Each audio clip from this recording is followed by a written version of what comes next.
On Saturday morning, August 19, 2017, Norberta Graywin watched her 22-year-old pregnant daughter, Savannah, struggle to climb the stairs to her third-floor neighbor's apartment.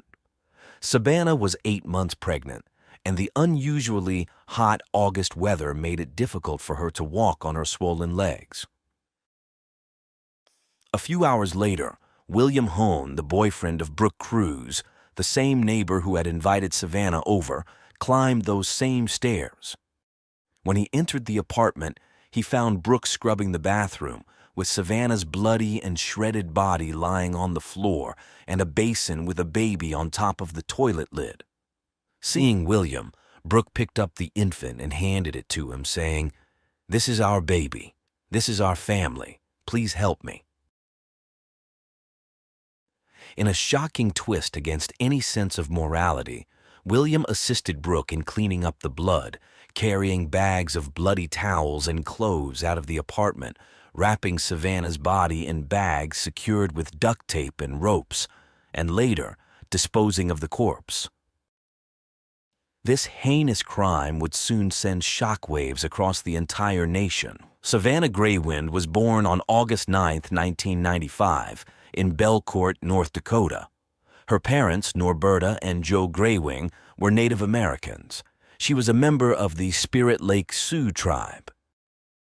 Shortly after Savannah's birth, the family moved to Fargo, but they returned to the reservation when she was 9 years old. Growing up in a vibrant, multicultural community, rich with colorful traditions, Savannah was immersed in nature and surrounded by the love of her family, which she valued above all else. This circle also included her grandparents and 3 siblings. Savannah was a horse enthusiast with a caring soul and was known as a committed student with average performance at Warwick Public High School. It was during her studies there that she met Ashton Matheny, who, like her, was a member of the Spirit Lake Sioux tribe. Their romance quickly blossomed, and by 2010, they were certain they had found the love of their lives.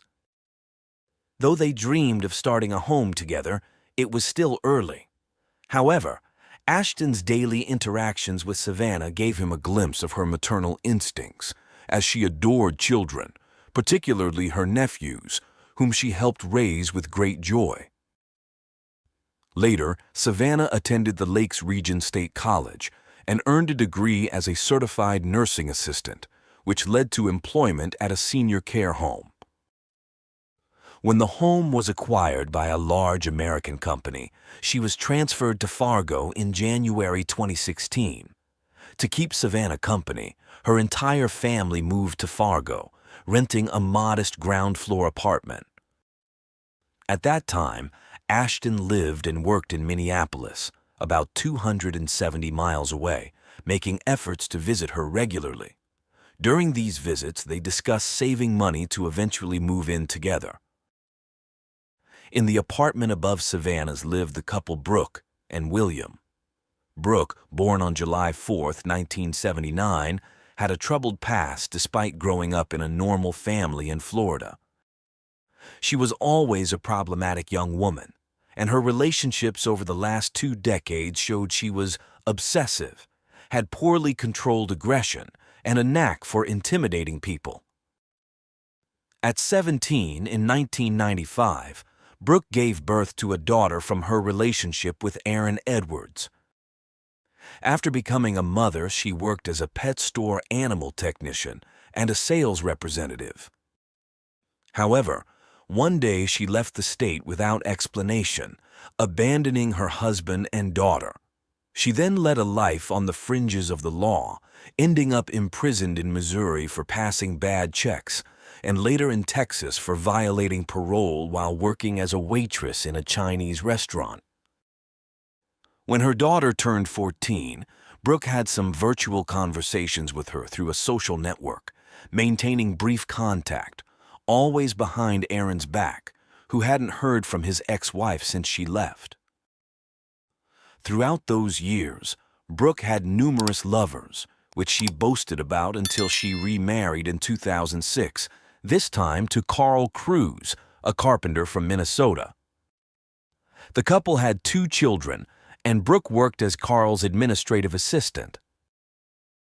After 3 years, Brooke left for a period, and upon her return, Carl discovered she kept meticulous records and diaries detailing rather peculiar matters.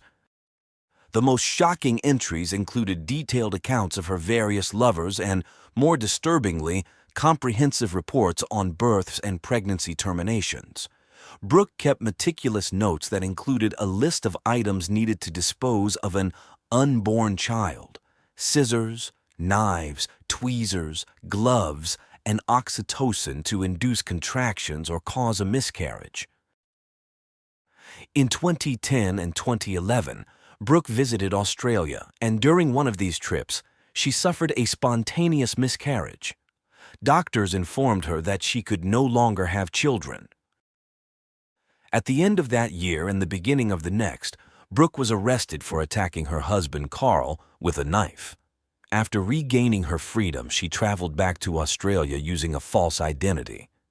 In a sworn statement during a custody battle for their 2 children, Carl wrote that she often fled from her problems, citing her trips to Australia as an example.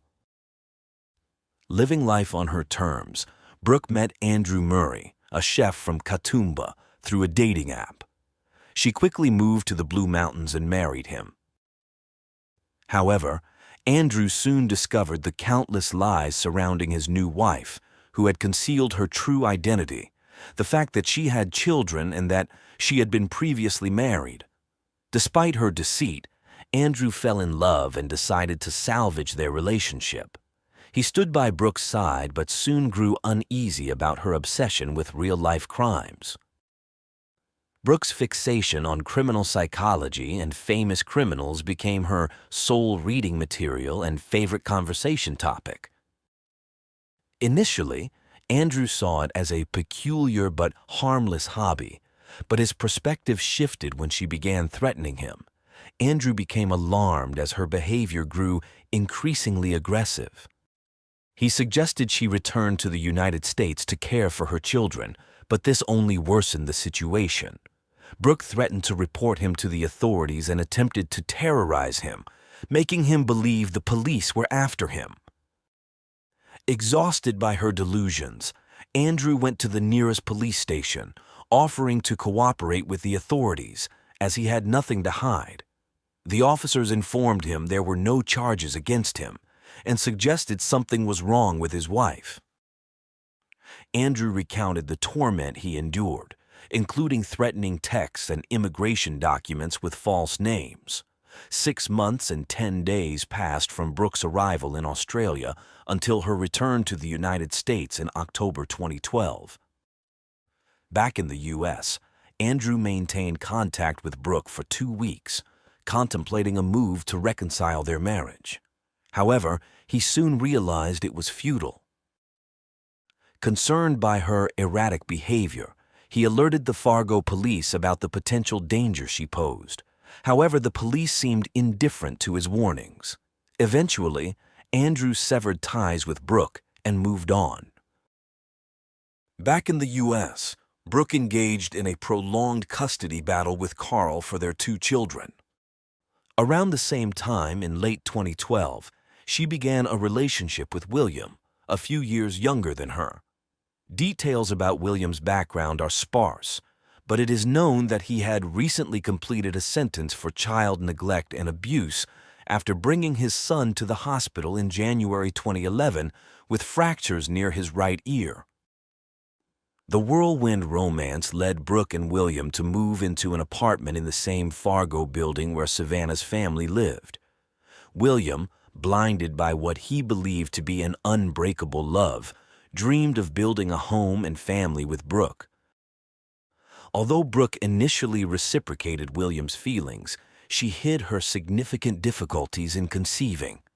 Meanwhile, Brooke faced the frustration of the court granting exclusive custody of her 2 children to her ex-husband Carl, while she only had visitation rights. Brooke made a living through temporary jobs, either in stores or various nursing homes. Over the months, her feelings toward William changed, as reflected in her diary. On December 23, 2014, she was diagnosed with anxiety at a Fargo medical center and was told she had post-traumatic stress disorder. To make matters worse, the following year, Brooke received a medical report about a growth in her gallbladder, darkening her mood even further. By that time, she wrote in her personal notes about a shadow that seemed to be consuming her true personality. Throughout that year and the next two, their relationship oscillated between routine calm and occasional conflicts. Given the tragic events that later unfolded, investigators believe Brooke was likely seeking a solution to fulfill her desire to be a mother again and to prevent William from leaving her.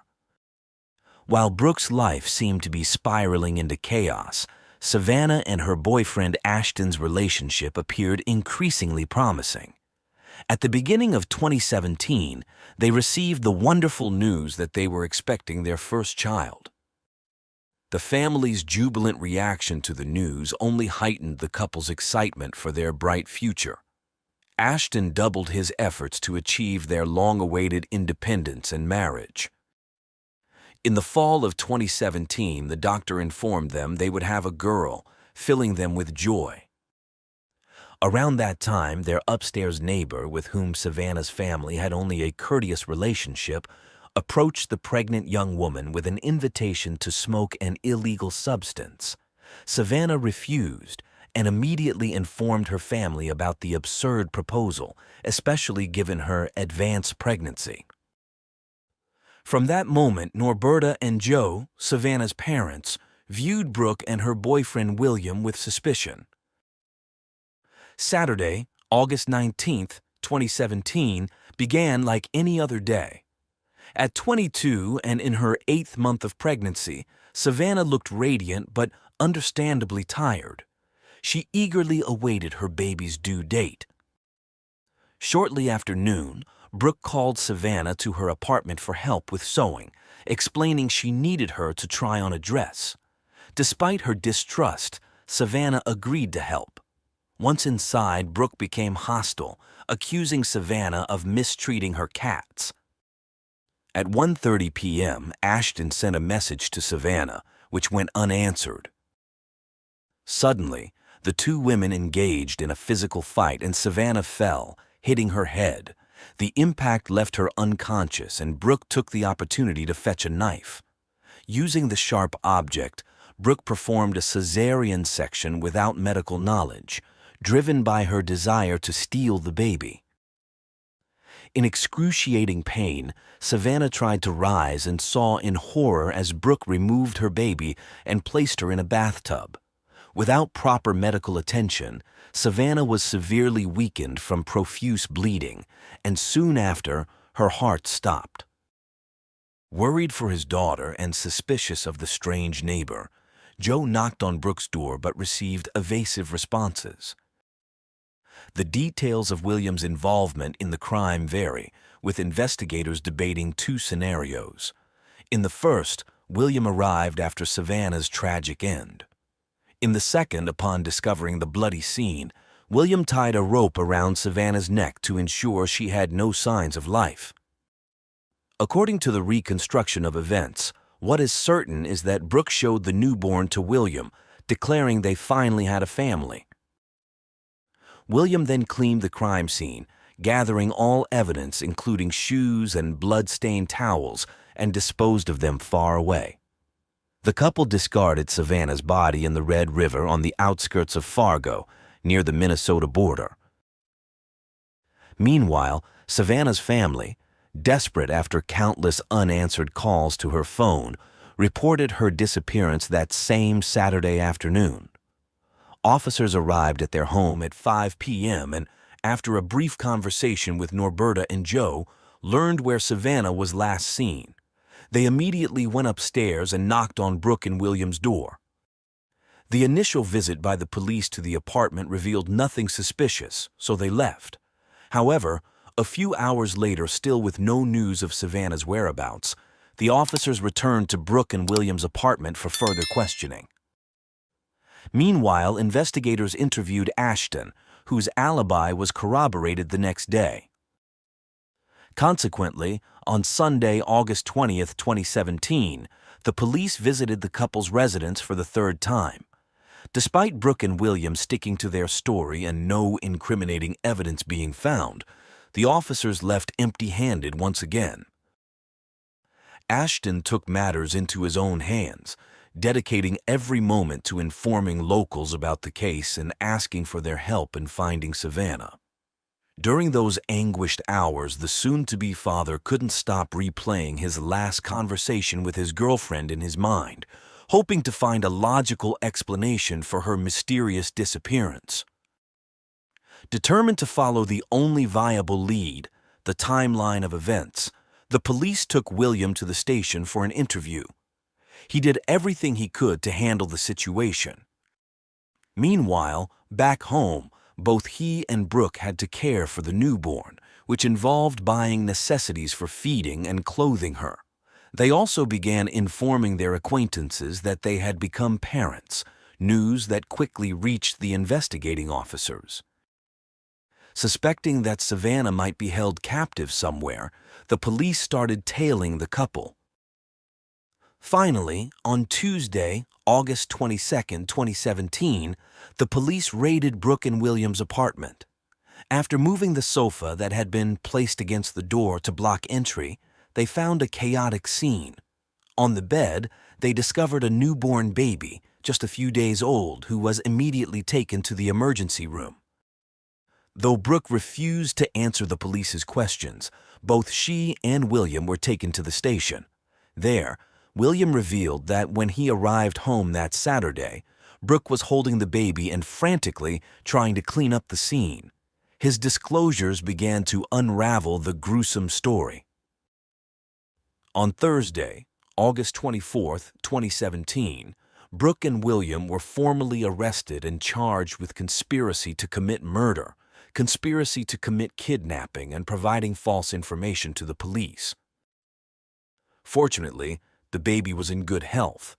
Genetic tests would later provide crucial evidence against those who took Savannah's life. 3 days later, Savannah's lifeless body was found on the banks of the Red River, wrapped in plastic and adhesive tape. The subsequent autopsy revealed she had been a victim of homicidal violence, though it was unclear whether she died from blood loss or airway obstruction.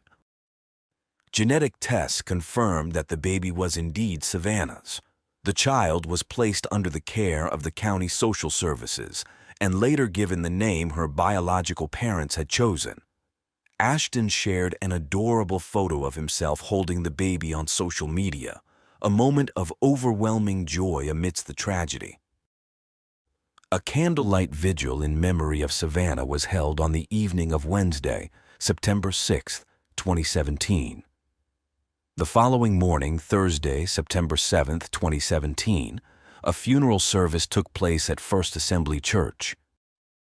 The funeral ceremony was open to the public, drawing nearly 1,000 mourners who joined Savannah's family and friends to pay their final respects amidst tears. Native American songs filled the air as Savannah, remembered as a kind and loving girl, was honored. The town's mayor offered words in memory of the late mother. Many attendees wore red shirts symbolizing not only Savannah's loss, but also the countless other indigenous women who had met similar fates. After the service, a horse-drawn carriage carried Savannah's casket to the cemetery, followed by 10 horses, one of which was riderless. Only Savannah's family attended the burial, placing various items on her coffin according to their tribal beliefs to accompany her on her journey to the afterlife.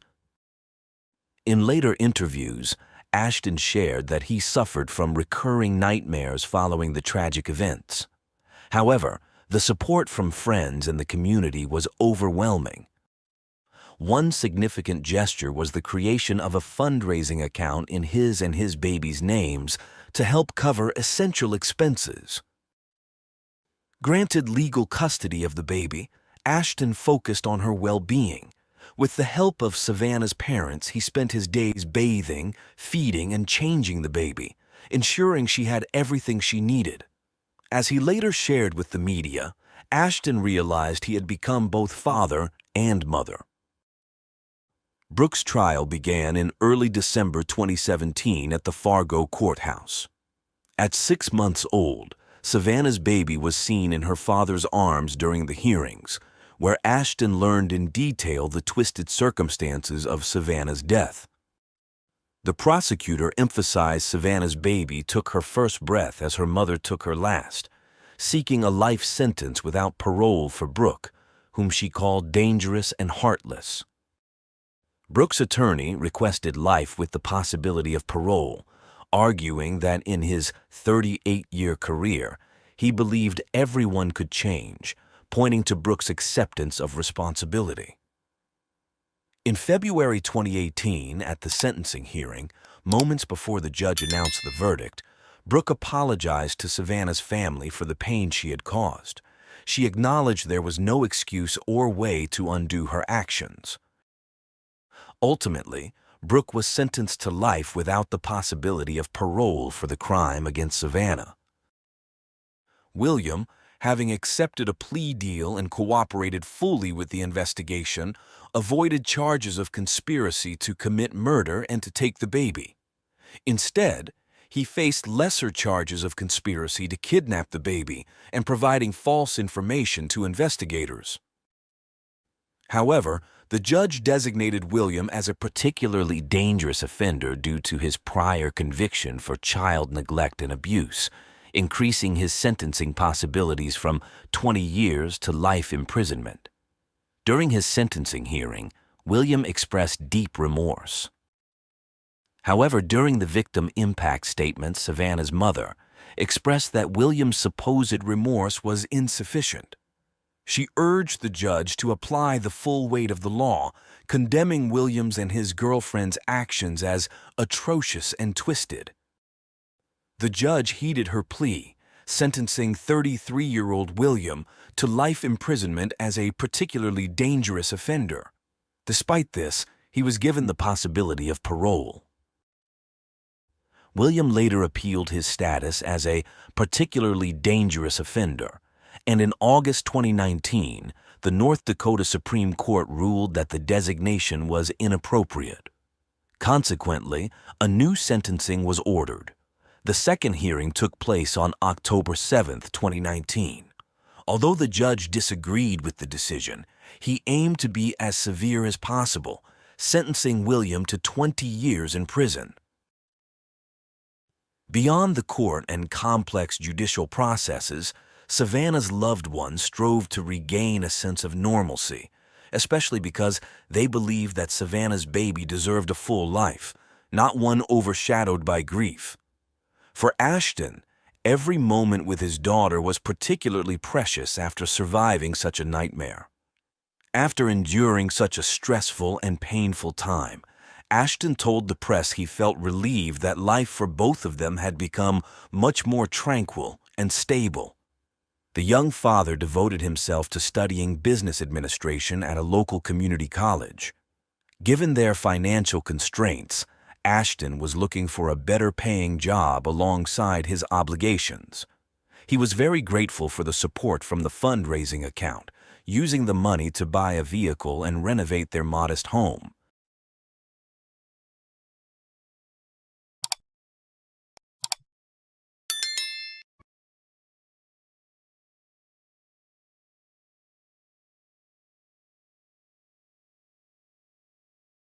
October 15th, 1981. A serene evening turned into a nightmare with a violent attack.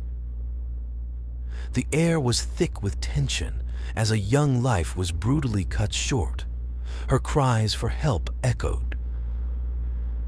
The woman's pantyhose were tightly wrapped around her neck, a grotesque symbol of the ferocity of the assault.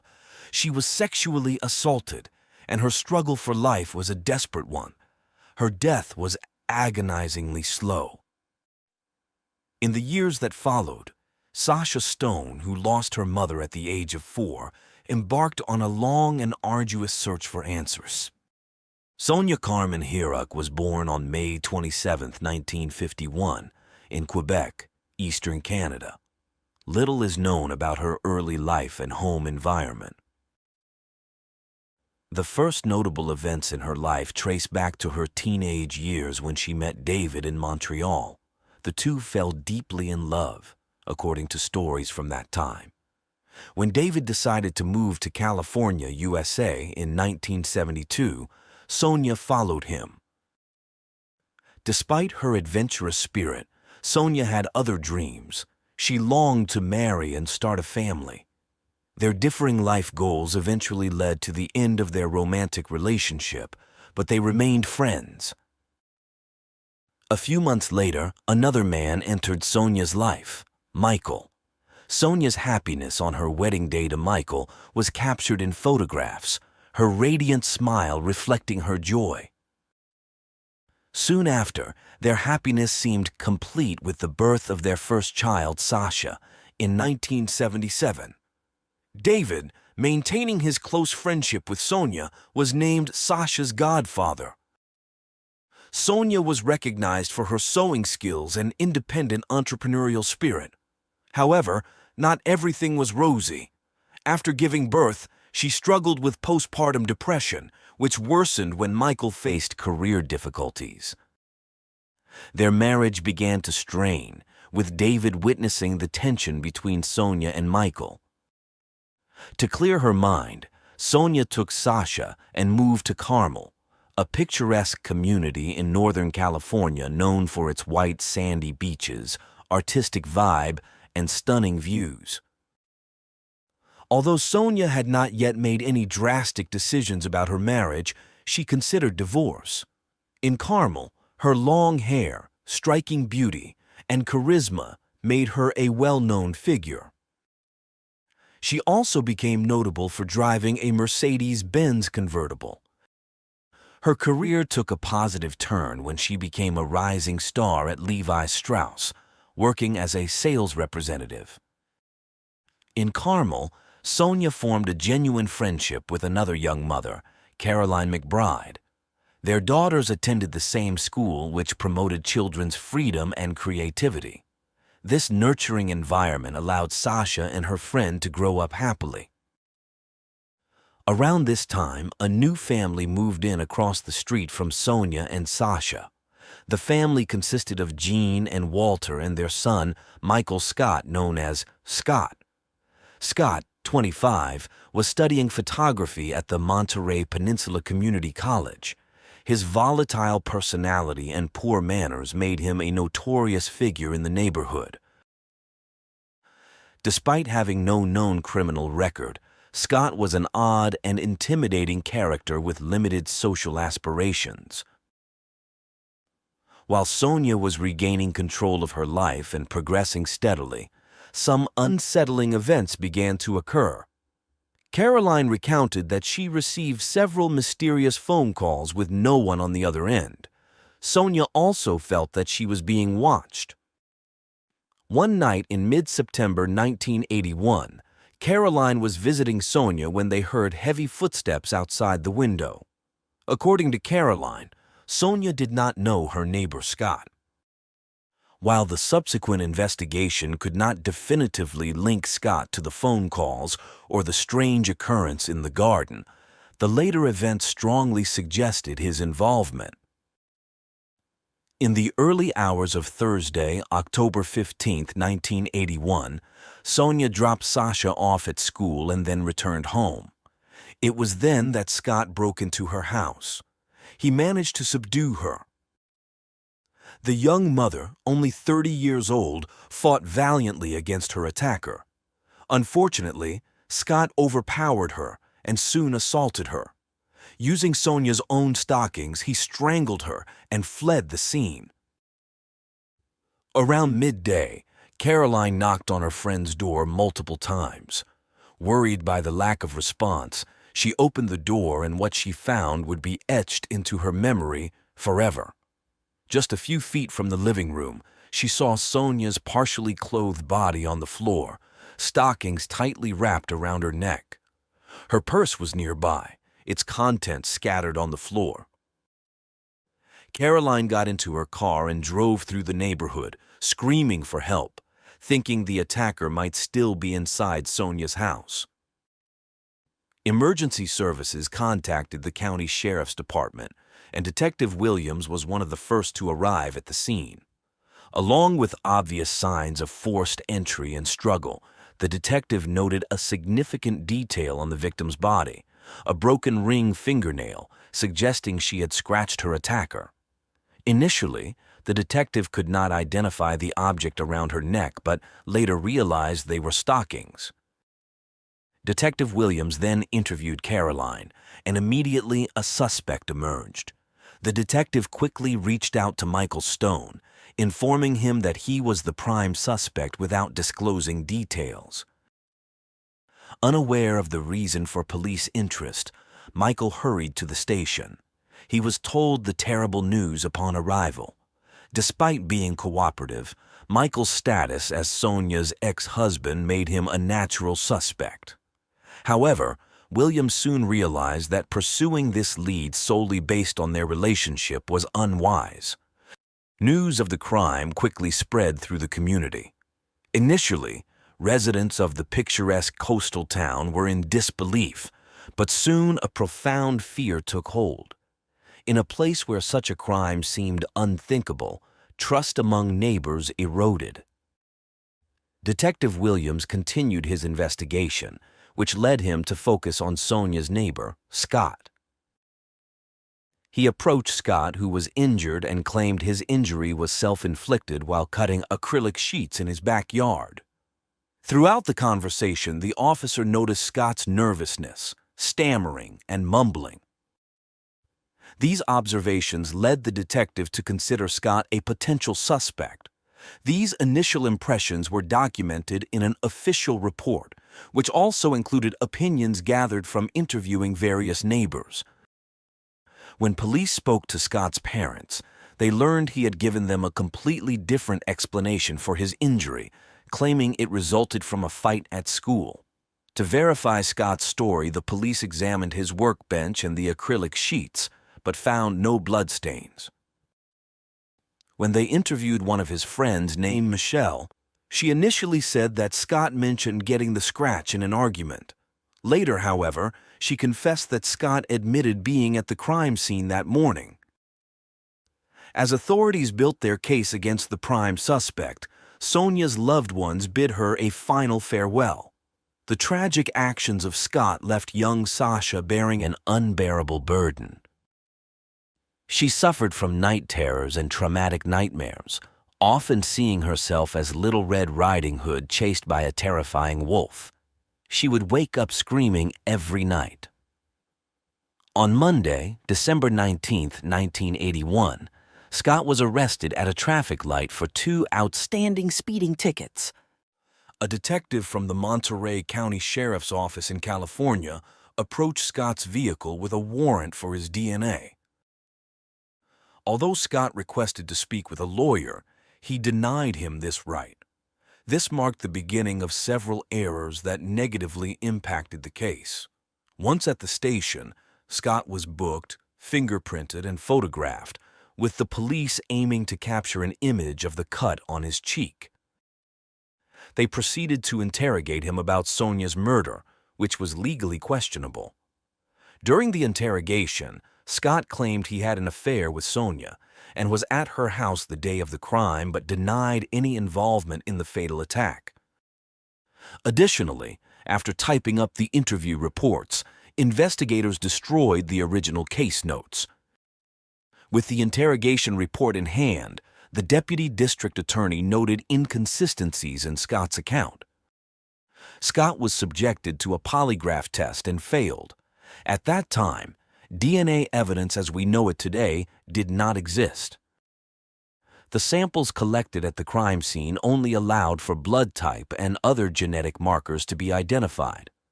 The tissue found under Sonia's broken nail revealed a blood type that did not match Michael's, her ex-husband. Soon after, Scott was charged with first-degree murder. Initially, Scott's trial was scheduled to begin on March 7, 1982, but repeated delays pushed it to November of the same year. One of the first to testify was a forensic serologist, an expert in biological fluids, who examined blood, semen, and urine from both the victim and the accused. He testified there was no evidence of sexual assault on Sonia's body. Next, the chief forensic pathologist from San Francisco and an expert in reconstructing sexual assault scenes stated that the evidence of such an assault did exist, particularly noting the bruises on Sonia's body. Michelle Wilson, Scott's close friend, testified for the prosecution. However, her testimony was confusing as she retracted her earlier statements, denying what she had allegedly said Scott had told her about that day. Michelle admitted that the passage of time had made her unsure about the events, leading to her being reprimanded during the following day's proceedings. On November 13, 1982, Scott's parents denied seeing a scratch on their son's face. Meanwhile, some witnesses placed Scott near Sonia's home, and the prosecution insisted the scratch on his face resulted from a struggle with Sonia. When the defense attorney requested additional time to review witness statements, the trial was further delayed, leaving the year 1982 to end without resolution. In April 1983, the defense moved to dismiss the murder charges against Scott, which the judge denied. However, the judge expressed doubts about Scott's guilt beyond a reasonable doubt. On June 20, 1983, the judge criticized the investigators' procedures as unethical and illegal, pointing out that Scott was interrogated while in a psychologically weakened state. Consequently, he dismissed the murder charges against Scott. This was a significant blow to both the prosecutor and the police team. Scott seemed to have gotten away with it, but his relief was short-lived as he was brought to trial again in August 1983. As expected, he pleaded not guilty. 2 months later, the case was impacted once more by the initial haste of the police, who had interrogated Scott without honoring his request to speak with a lawyer. This time, a judge from the Montgomery County Superior Court invalidated the evidence obtained during Scott's arrest and interrogation, deeming it illegal. This allowed the defense to argue that their client had been harmed by what they called tainted evidence. During the hearing on November 17, 1983, neighbors provided varying accounts of Scott's whereabouts that day.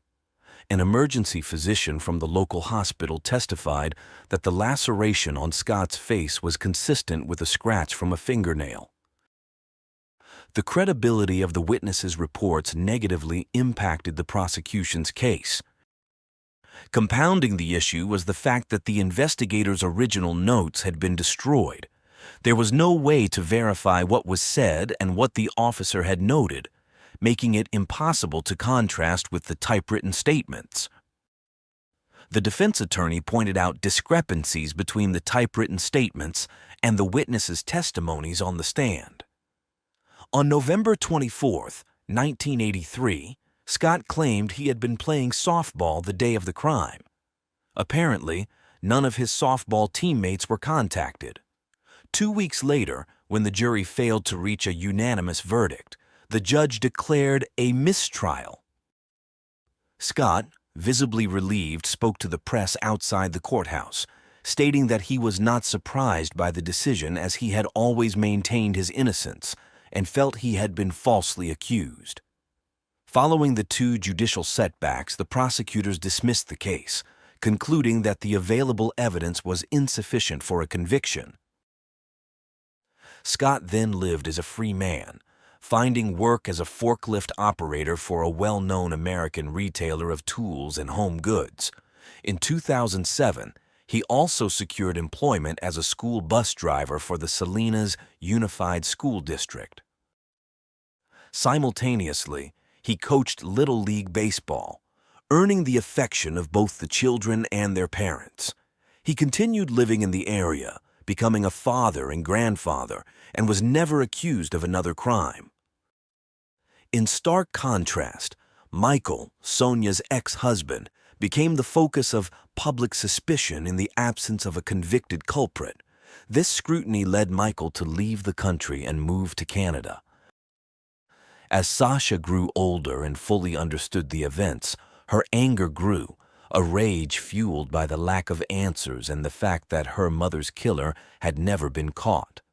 As a teenager, she turned to the detective in charge of the case, seeking to understand why the investigation wasn't reopened. Beyond emotional support and explanations related to bureaucracy and the law, he couldn't do much more for her. Resolving to ensure her mother's crime was not forgotten, Sasha channeled her energy into advocating for victims, dedicating herself to restorative justice, an approach that encourages offenders to take responsibility and recognize the harm they've caused through discussions with victims and community members. This work brought her immense satisfaction and allowed her to demonstrate great professionalism. In 2009, a significant event brought new hope for justice for Sonia. With the detective of the case retired, a new detective was assigned to the case. By then, investigators had a tool unavailable in the 1980s, DNA testing. The following year, a forensic expert from the California Department of Justice began testing old samples, including the blood found under Sonia's nails. The sample yielded a male DNA profile. The goal was to compare it with a sample of Scott's DNA, stored in small vials for nearly 30 years. However, at some point over the years, these vials had broken, spilling their contents into the envelope containing Sonia's nails. The material was so severely degraded that they could only generate a weak male profile from it. Although he believed Scott was the suspect, he wasn't entirely certain. To confirm this, they needed a new DNA sample from Scott. Lacking the necessary funds and resources, the county sheriff's office couldn't obtain it, and the case was shelved again in 2013. Many years passed without any progress until late 2020, when the county district attorney formed a task force focused on dozens of cold cases with available DNA evidence. A new detective was assigned to revisit Sonia's case. He dove into the old files and consulted past detectives to discuss the details. The deputy district attorney then collaborated with the detectives to re-examine all the evidence, deducing that some of it could now be tested with DNA technology that wasn't available when Scott was first tried.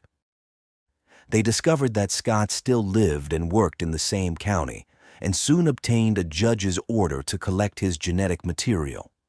The new DNA sample and the crime scene evidence were sent to the Department of Justice laboratory for analysis. The results revealed a conclusive match. Consequently, Scott, now 65 years old, was arrested at his home in Seaside and detained at the county jail on suspicion of murder. His bail was set at $1 million. The news shocked many residents, including students who had relied on his daily transportation services. The Salinas Unified School District faced scrutiny from anxious parents, understandably outraged that one of their bus drivers was allegedly involved in such a heinous crime. Swiftly, the district initiated the process to place Scott on administrative leave. Upon hearing of the arrest, Sasha, then 44 years old, was overwhelmed with happiness at the prospect of long-awaited justice. Scott's new trial began on January 30th, 2023. Although it was expected to last several weeks, it concluded in just 8 days, ample time for the defense to thoroughly cross-examine all witnesses. Scott's fate was sealed on Tuesday, February 7th, when, after nearly 6 hours of deliberation, the jury convicted him of first-degree murder. They also found true a special circumstance allegation that the crime occurred during the commission or attempted commission of a rape, making him eligible for a life sentence without the possibility of parole. Victim impact statements included heartfelt words from Sasha and her father, Michael Stone, who spoke about how the crime had profoundly affected their lives. In April 2023, Sasha took the stage as an inspirational speaker at the National Crime Victims' Rights Week ceremony in Salinas, California. Speaking to a crowd that included many who had lost loved ones to violence, she painted a realistic picture of the impacts of trauma and violent crimes. Sasha emphasized that overcoming such devastation required developing inner strength, resilience, humility, compassion, grace, generosity, and forgiveness. She concluded her speech by paying special tribute to her mother, who remained her motivation for her work.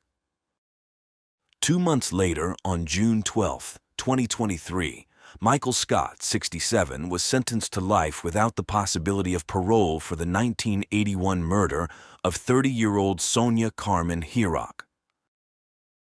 Although the detectives never had the chance to meet Sonia, finding her killer more than 4 decades later meant a great deal to them. As the first detective in charge of the case, he had wrestled with the ghosts of not strictly adhering to the law, feeling a debt to Sasha, whose pain had always stayed with him in some way. Now, he was certain he had done everything possible to deliver the justice Sasha so fervently sought.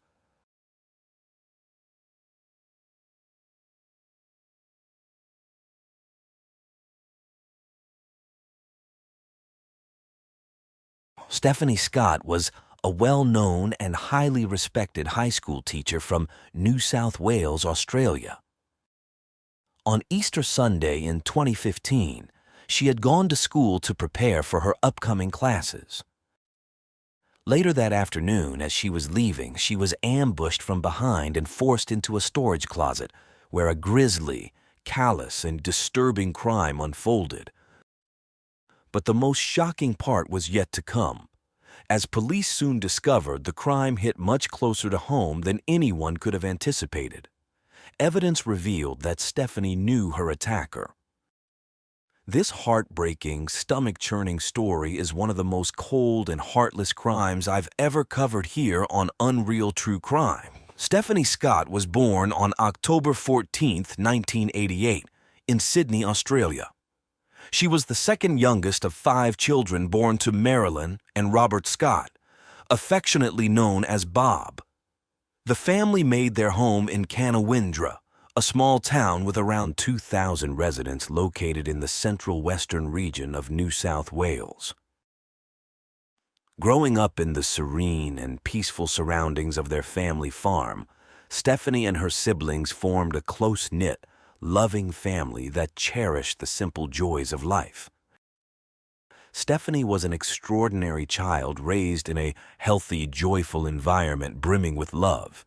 She was not only beautiful and intelligent, but also possessed a kind, gentle, and compassionate personality. Known for her sense of humor, Stephanie loved playing pranks. Her loved ones described her as noble, affectionate, and down-to-earth, always willing to lend a helping hand. Putting others before herself was a fundamental aspect of her character. With her infectious joy and radiant smile, Stephanie could brighten anyone's day.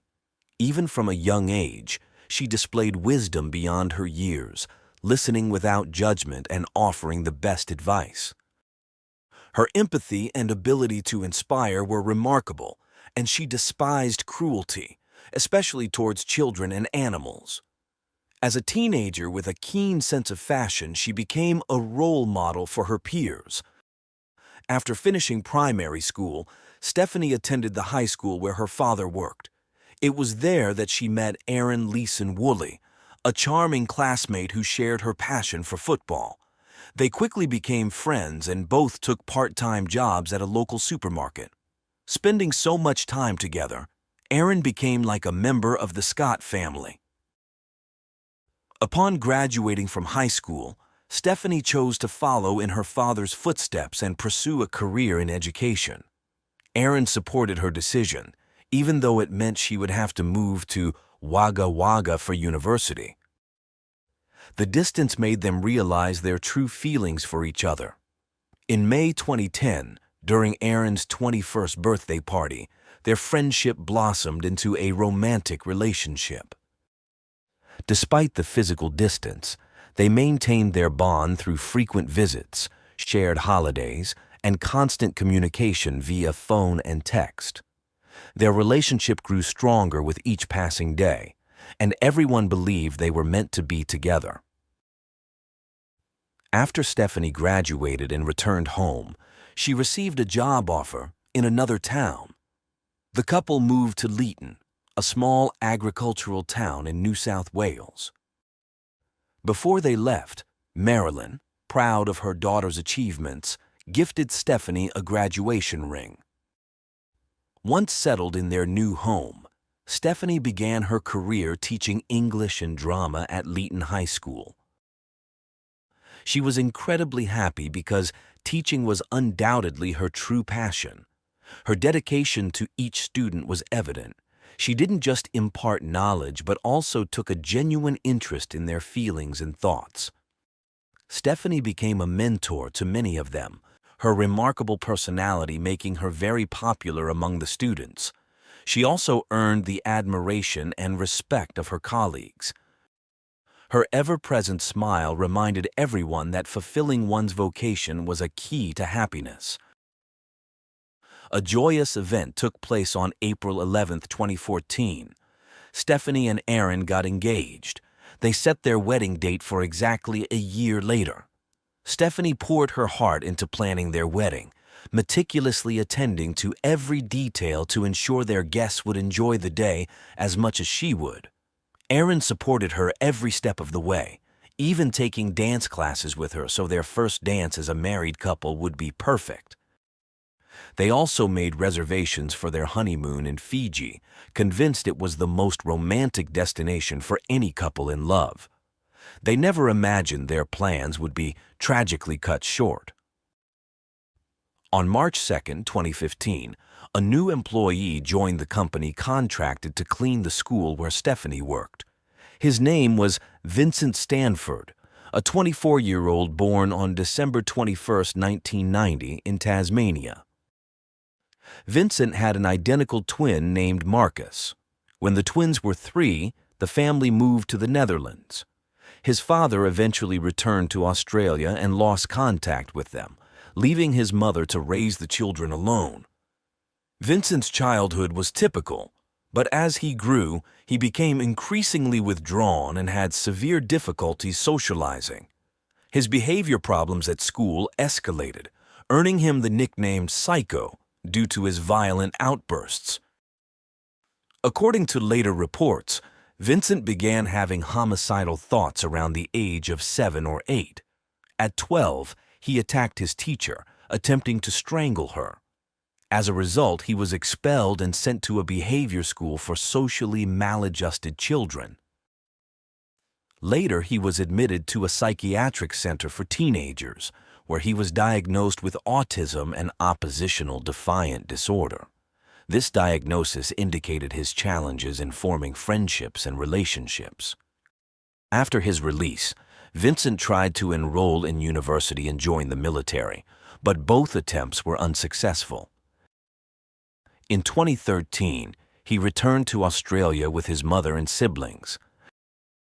Vincent appeared quiet and reserved, with his distinct Dutch accent, and had no friends or social contacts.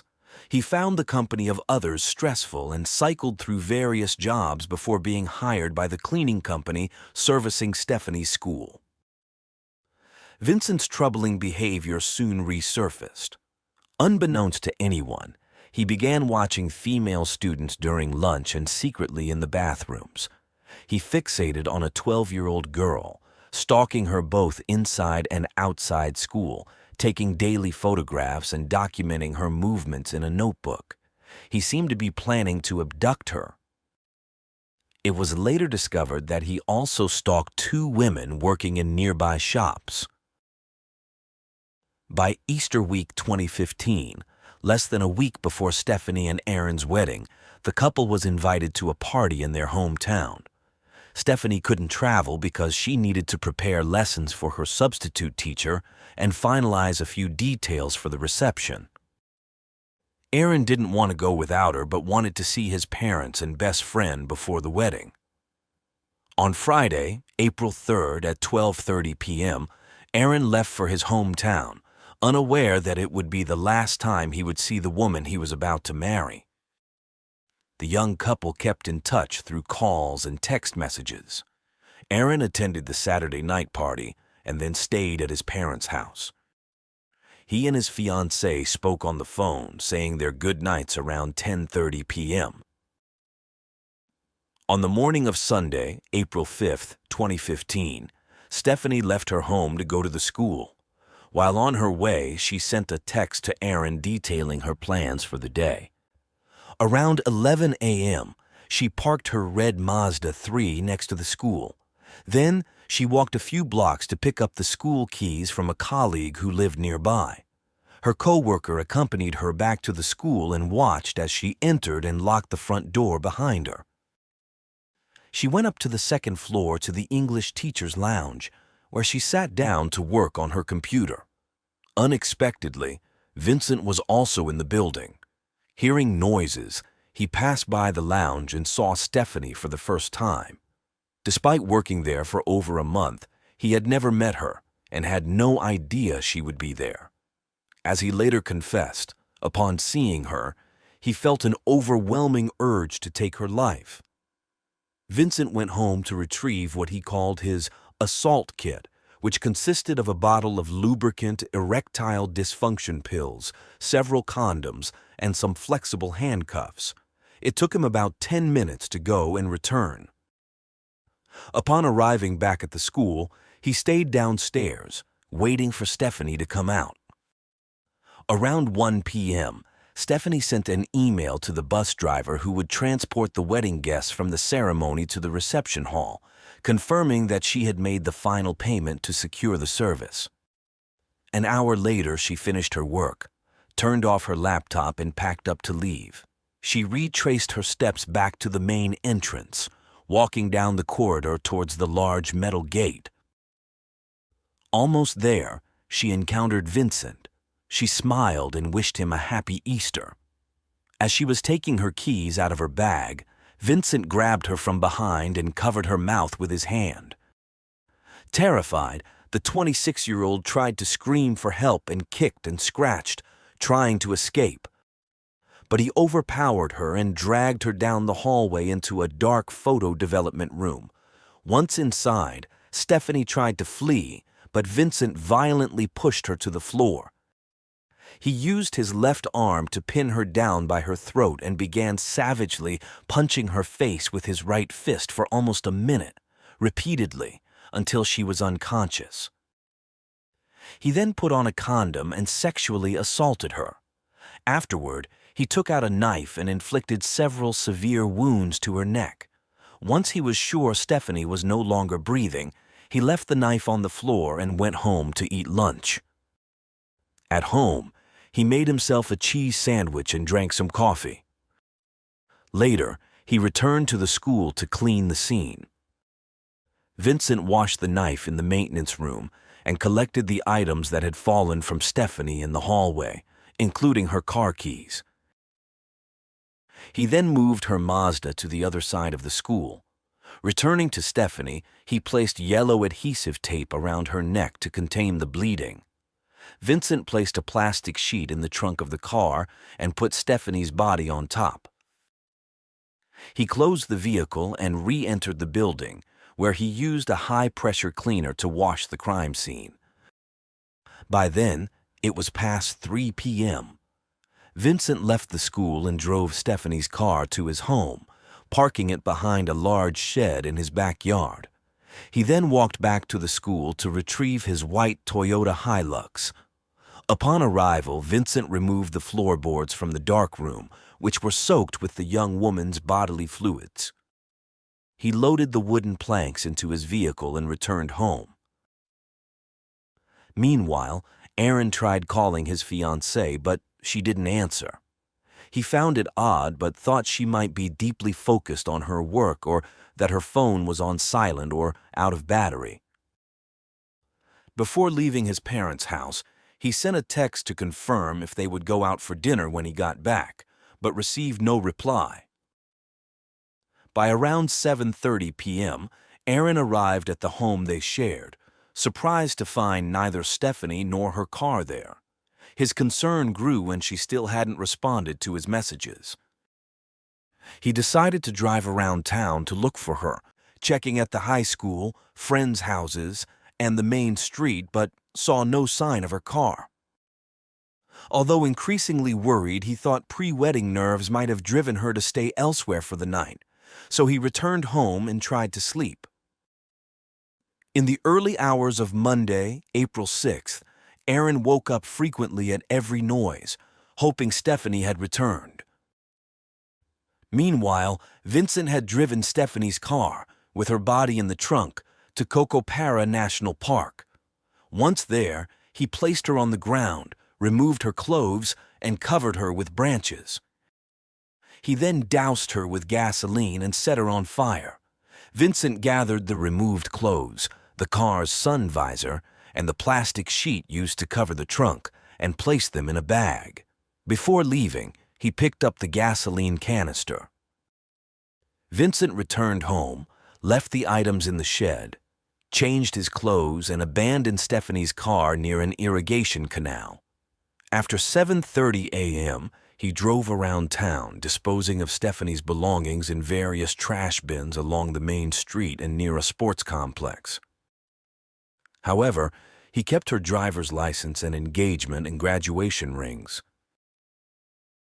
Meanwhile, Aaron had risen early to send another message to his girlfriend but received no response. He started calling friends and the Scott family, but no one had heard from Stephanie. By then, Aaron was convinced something was wrong and went to the police station to report his fiancée missing. The news caused a stir in the peaceful community, which quickly mobilized to search for her. The police immediately launched an operation and triangulated Stephanie's cell phone, but it was either turned off or not functioning. Checking her bank accounts revealed the last transaction occurred on Easter Saturday, and there were no recent social media posts or interactions. When detectives interviewed Stephanie's family, they were seriously concerned and made it clear she wouldn't disappear voluntarily, convinced something terrible had happened. At 8 a.m. on April 7, 2015, the police requested information via social media and the press. The case quickly garnered extensive coverage. A distraught Aaron appeared on television, pleading for his fiancée to call him. Detectives visited the high school searching for clues and inspected Stephanie's classroom. They checked the alarm system to confirm the time she had deactivated and reactivated it, establishing the duration she had been on the premises. Forensic services and a canine unit also arrived to search for evidence not immediately visible. By late Tuesday afternoon, a large group of Stephanie's family and friends gathered, desperate to enter the school, fearing she might be held captive on the grounds. The police convinced them not to force entry. It was then that a neighbor mentioned seeing Vincent, the school cleaner, working on Easter Sunday with his vehicle parked at the institution. Officers went to his house and, when questioned, Vincent admitted being at the school briefly to take out the trash. He denied knowing or seeing Stephanie there and wished them luck in their search, a comment that aroused suspicion in the detectives. The next day, April 8th, they decided to question him again. Since Vincent wasn't home, the police asked his mother to tell her son to contact them. Vincent had gone to the post office to mail a package containing Stephanie's rings and license to his brother. He then texted his brother to ask him to keep the package safe. By around 11 a.m., Vincent arrived at the police station and gave a statement to the detectives. He claimed he had been cleaning the school all weekend and hadn't seen anyone else there, except for some skateboarders who were later identified and interviewed. He added that he went to a supermarket afterward to buy food. This detail caught the officers' attention since they knew the named store was closed on Sundays. They contacted the store manager, who confirmed they were closed for Easter. An hour later, a special task force was activated to investigate the suspicious disappearance of the teacher. The team was composed of specialized agents and was implemented when cases became complex in Australia. The first thing the agents did was interview Vincent's employer, who told them that all his workers had time off for Easter, so Vincent shouldn't have been at the school those days. Detectives then called Vincent to confirm the supermarket story. He repeated his false account, making him the prime suspect. At 6 p.m., the detectives arrived at Vincent's residence. He wasn't there, but his mother and brother were. His mother consented to a search of the house. In Vincent's room, they found a set of keys on a red and white cord matching the description of the keys given to Stephanie by her colleague to access the school. They also found an empty condom wrapper and some unopened ones on the floor. Outside, they noticed fresh tire tracks leading from the front of the house to the backyard that didn't match Vincent's truck. At the end of the tracks, they found a used condom and yellow tape, prompting the agents to declare the area a crime scene. Vincent's family was escorted to the police station. Meanwhile, Vincent had returned to the location where he had abandoned Stephanie's body, taking photos. As he later revealed in an interview, he returned to see if she was still there or if wild animals had taken her. Unbeknownst to him, a group of Boy Scouts camping in the park had taken a photo at 5:34 p.m. that day, which would later be crucial. When Vincent returned home, he told the detectives he had been taking photos. A digital camera was on the passenger seat of his truck, and in the back were wooden planks with reddish stains. The vehicle was confiscated, and detectives asked Vincent to accompany them to the police station. Upon turning on the camera, the investigators saw the first image, burnt human remains in a bush, resembling a woman's body. At the station, Vincent continued denying any contact with Stephanie or her car. Although not yet under arrest, the conversation was recorded with his consent. They questioned Vincent about the various scratches on his face and right forearm. He explained that a week prior, he had hit his head and collided with tree branches. As for the photos found on his camera, Vincent claimed they were from a horror movie he downloaded from the internet because he found them amusing. After the interview, Vincent was placed under arrest and given the opportunity to speak with a lawyer, which he declined. However, he agreed to undergo several forensic tests, including a medical examination of his injuries with photographs and measurements, as well as nail scrapings and a mouth swab for DNA analysis. Once the results were in, the investigators had no doubt. Vincent was charged with the crime against Stephanie Scott, denied bail, and taken to jail. When Vincent's brother learned of his brother's arrest, he opened the package and found Stephanie's driver's license and photographed it before burning it. He kept the rings, awaiting further instructions from Vincent. The detectives analyzed Vincent's truck. The GPS system had recorded a trip to Cocopara National Park, and material found on the wheel arches indicated the vehicle had traveled on a gravel or dirt road. Additionally, a closed condom and a cell phone were discovered under the passenger seat. The stains on the wooden planks recovered from the truck were confirmed to be biological fluids matching Stephanie's genetic profile. On the morning of April 9, 2015, the police notified the Scott family of Vincent's arrest and the charges against him, including the photos found on his camera. They withheld the fact that the remains were burnt. However, the information about the burned body leaked to the national media, devastating Stephanie's loved ones. That same day, at 9:30 a.m., a car matching the description of Stephanie's car was found. The area was declared a crime scene, and the vehicle was taken for forensic analysis. Specialists found traces of fluids in the trunk and on the rear bumper, which matched Stephanie's DNA. There were also traces of Vincent's genetic code. A subsequent thorough forensic examination of the Stanford residence uncovered the plastic used to cover the Mazda's trunk and an empty gasoline can behind the shed. Inside, they found Stephanie's keys, a red bra identified by her family, and the sharp weapon used to kill her. In a closet, they discovered a bottle of lubricant, several condoms, and flexible handcuffs, all stained with the victim's blood. They seized a computer from Vincent's bedroom, which was later examined by the Electronic Evidence Unit. The hard drive contained numerous images of crimes, sexual assaults, and other disturbing content involving animals, as well as bomb-making materials and surveillance photos and videos of women and students. They also found that Vincent had spent the early hours of April 5th searching the internet for information about knives and had previously researched about abducting women and teachers. Additionally, he had looked into leg cuffs and made an online purchase of flexible handcuffs and a dagger-style knife.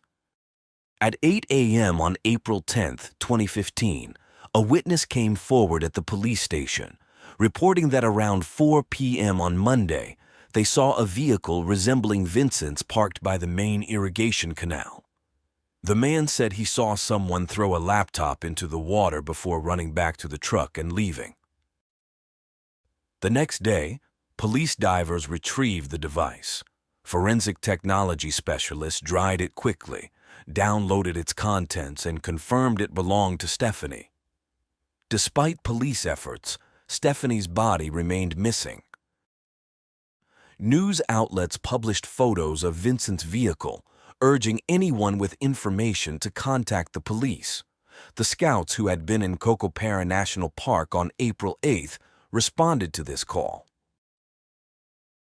A photograph taken by one of the boys showed Vincent driving his white truck, leaving the area where he had allegedly abandoned Stephanie's body. Thanks to this lead, near 5 p.m. on April 10th, the day before Stephanie's scheduled wedding, police found charred human remains in a narrow scrubland strip in the park, near a road. Upon analysis, the body was identified as that of the missing teacher. On what should have been Stephanie and Aaron's wedding day, April 11, 2015, Vincent requested to speak with the lead investigator. Vincent finally confessed to the crime, stating that he had gone a bit crazy and felt an overwhelming urge to take Stephanie's life. He admitted to hitting her about 40 times but offered no reason or emotion behind his actions, suggesting his mental problems had resurfaced. When asked why he had a knife with him, Vincent explained that he kept it in the cleaning room as a tool he had previously used to open something. On April 13, 2015, an autopsy revealed that Stephanie died from blunt force trauma to the head. She had hematomas on the right side of her face, a small laceration on her eyebrow, a fractured nose, and an eye injury consistent with severe impact. Additionally, there were 2 knife wounds on the right side of her neck, with the right internal jugular vein being severed, though no associated hemorrhage was found along the cut's path. On April 21st, Vincent was interviewed again to clarify the details of his confession and to locate Stephanie's rings.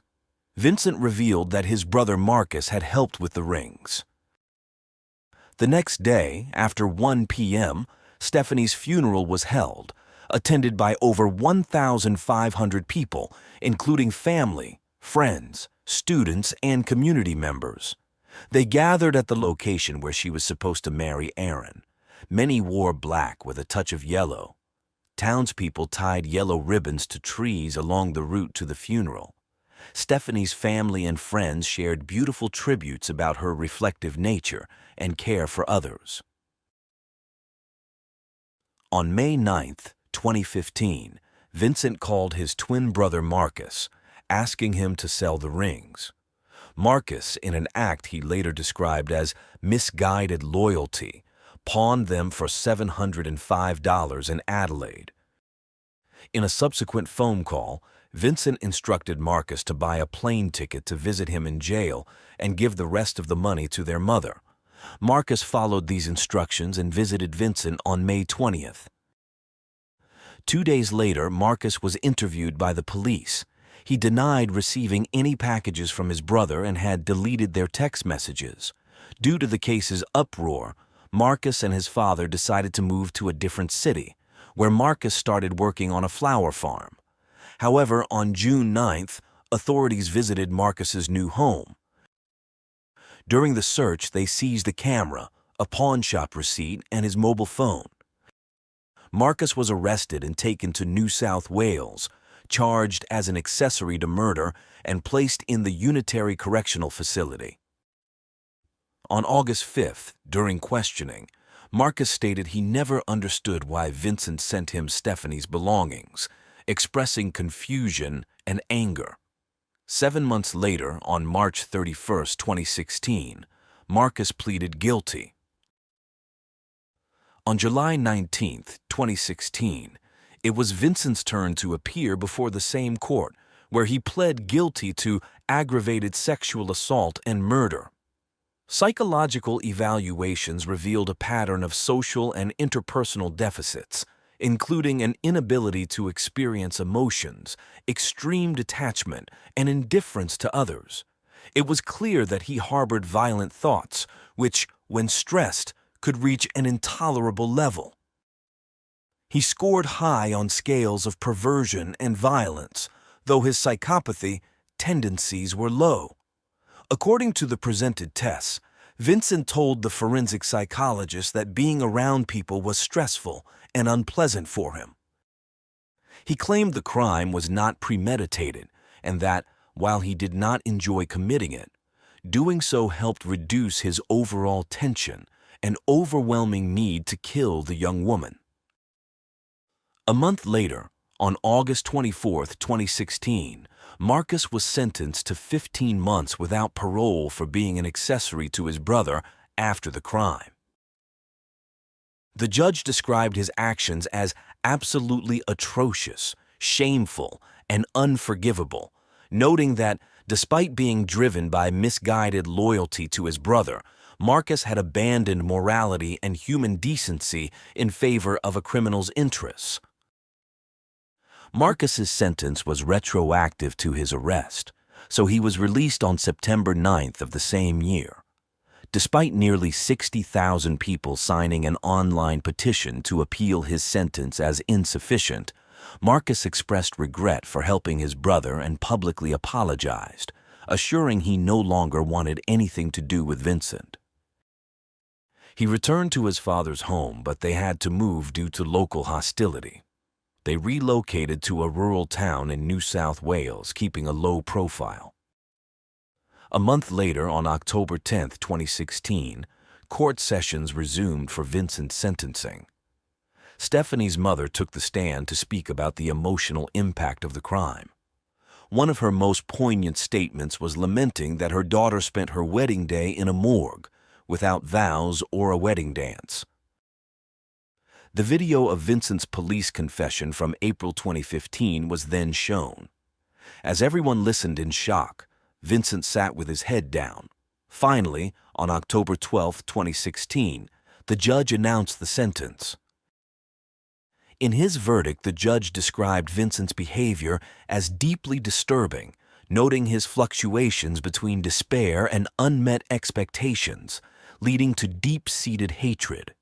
He declared the case fell within the worst category and left no doubt about Vincent's guilt.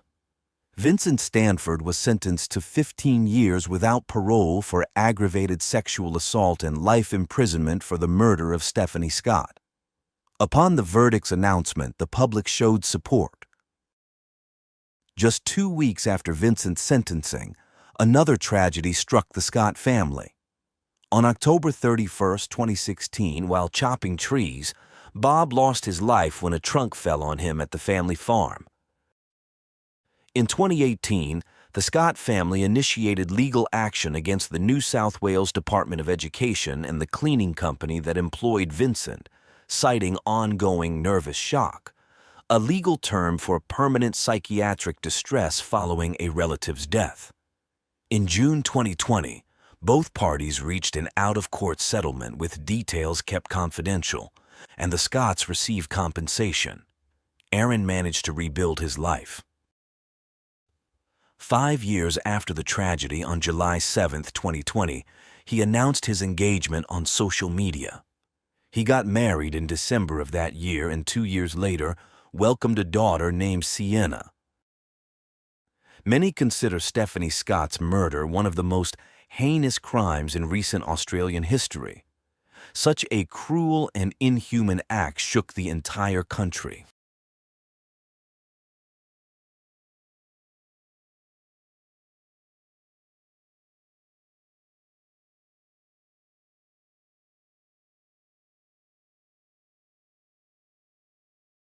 A young son, a devoted brother, a first-generation Irish American.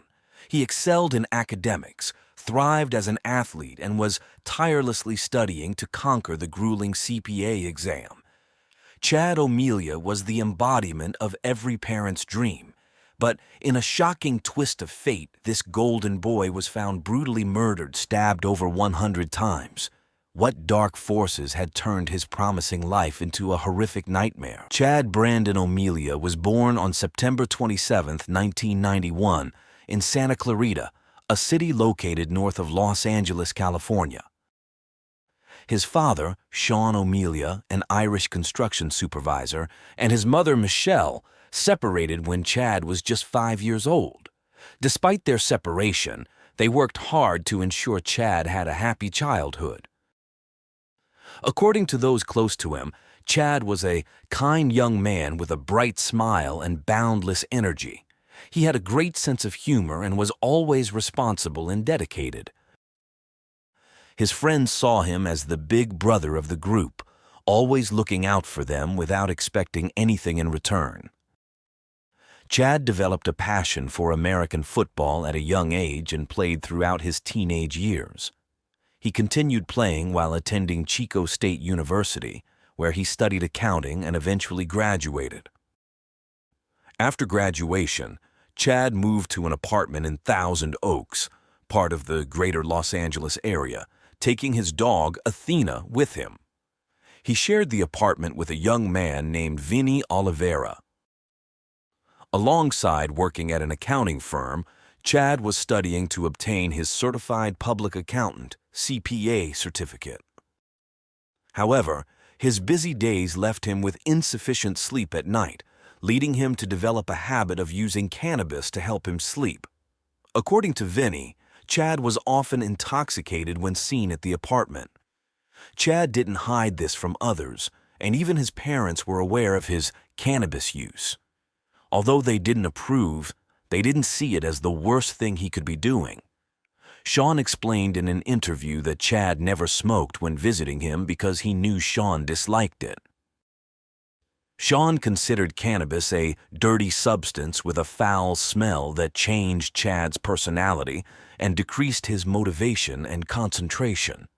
Little did Sean expect that Chad's addiction to cannabis would dramatically change his life, all because of a woman he barely knew. Bryn Spoicher was born on January 25, 1991 in Chicago, Illinois. From a very young age, Bryn faced serious health issues that required numerous surgeries and strong medications. These medical procedures and medications severely deteriorated her hearing. At 4 years old, she began using cochlear implants to hear better and also learn to read lips. Her medical condition made her feel isolated and different from others. Throughout her schooling, she was often the only student with hearing loss and would hide her hearing aids to fit in and avoid teasing. As she grew older, she decided to turn this aspect of herself that once embarrassed her into a strength. Bryn pursued a doctorate in audiology at the University of Washington School of Medicine, graduating in the 2010 S. She excelled in her field, with one professor stating that out of the thousands of graduate students he had taught, Bryn stood out as brilliant, and none could surpass her. In August 2017, at the age of 26, Bryn moved to Thousand Oaks and secured a job as an audiologist at UCLA Health, a health system comprising various medical centers, including the David Geffen School of Medicine at UCLA. For almost a year, she lived in a rental apartment that didn't allow pets, so she had to leave her Siberian husky, Arya, with her family in Illinois. It wasn't until April 2018 that she found a place where she could bring her beloved canine companion. Having Arya by her side again significantly improved Bryn's daily life, as she had trained the dog as a service animal 2 years earlier when Arya was just a puppy. Bryn often took Arya for walks at Conejo Creek, a popular park in Thousand Oaks. It was there, at her favorite spot, that she met Chad in late April 2018. According to her account, Chad was the one who initially approached her. On several occasions when their paths crossed, the 26-year-old Chad asked for her phone number, but she declined each time. Eventually, Chad handed her his business card so she could text him if she ever wanted to meet up. That's exactly what Bryn did, and soon they began an informal relationship. They would go out to eat or hang out with friends, and once, they shared a bottle of Irish whiskey while watching their dogs play in the park. Bryn was drawn to Chad's sarcastic humor, which contrasted with his kind and sweet personality. She expressed that although she wasn't sure they'd get along at first, she soon realized they fit together like puzzle pieces. On Sunday, May 27, 2018, the day before Memorial Day, Bryn went out drinking with some friends. Chad contacted her later, inviting her to visit. Around 10:30 p.m., the 27-year-old Bryn arrived at Chad's place with Arya. They spent time together, drinking a bit and chatting with Chad's roommate, Vinny. Shortly after midnight, Chad took out his water pipe and loaded it with cannabis. He went out to the balcony to smoke alone, but Bryn soon joined him and asked for a hit. After inhaling, all she felt was a burning sensation in her throat, which made her cough. She told Chad that she had never had good experiences with cannabis, as she never felt its effects as others described. Surprised, Chad loaded the pipe again with even more cannabis, encouraging her to try again to feel the effects. Bryn complied and smoked again. What happened next was so horrific it seemed like fiction. In the early hours of May 28th, the Thousand Oaks police responded to an emergency call made by Vinny. Something terrible was happening at the residence and they needed immediate help. When officers arrived, their body cameras captured the violent scene unfolding inside the apartment. Bryn had savagely attacked Chad with several sharp objects taken from the kitchen and then turned one on herself. The footage is so graphic it has not been released to the public. In an attempt to stop her, officers fired a taser 4 times, but Bryn seemed unaffected by the electric shocks. They then used their batons, striking her 9 times until she finally dropped the weapon. Bryn suffered 5 fractures in one arm and deep cuts on her neck, face, and right hand. She had also attacked her dog, Arya, who fortunately survived. Tragically, Chad was not as lucky. By the time police arrived, he was already lifeless on the floor, with a total of 108 wounds across his body, as later revealed by the forensic report. Bryn was rushed to the hospital and immediately taken into surgery to save her life. The procedure was successful, and she was admitted to the same health center for recovery. Investigators wasted no time and questioned Bryn as soon as she regained consciousness, still intubated and unable to speak. She responded in writing, briefly recounting that she had told Chad she didn't want to smoke anymore, but he had forced her to do so. This response led detectives to believe that Bryn did not remember her actions, a revelation they decided to share with her a few days later. Once Bryn had sufficiently recovered from her injuries, she was arrested and charged with homicide. The aftermath of the incident impacted not only Bryn, but also her victim and their families. It was Chad's father, Sean, who had to break the tragic news to his ex-wife, Michelle. In an interview, the grieving father chose not to disclose how he delivered the news, as the memory was too painful to revisit. However, he did share that he requested the police allow him to personally inform Michelle, wanting to be there to console and support her. He recalled seeing the moment her soul shattered as he spoke the words. From that moment, Michelle fell into deep depression. Sean reflected that losing a child brings overwhelming guilt and makes one doubt if happiness is ever possible again. This was Michelle's experience, compounded by her type 2 diabetes. After the funeral, she felt she had no right to smile. She refused to let loved ones take photos of her looking happy, believing it would be disrespectful to her mourning and her son. This mindset led her to neglect her health, ceasing her medical treatment. 18 months after Chad's death, Michelle passed away from severe cardiac dysfunction.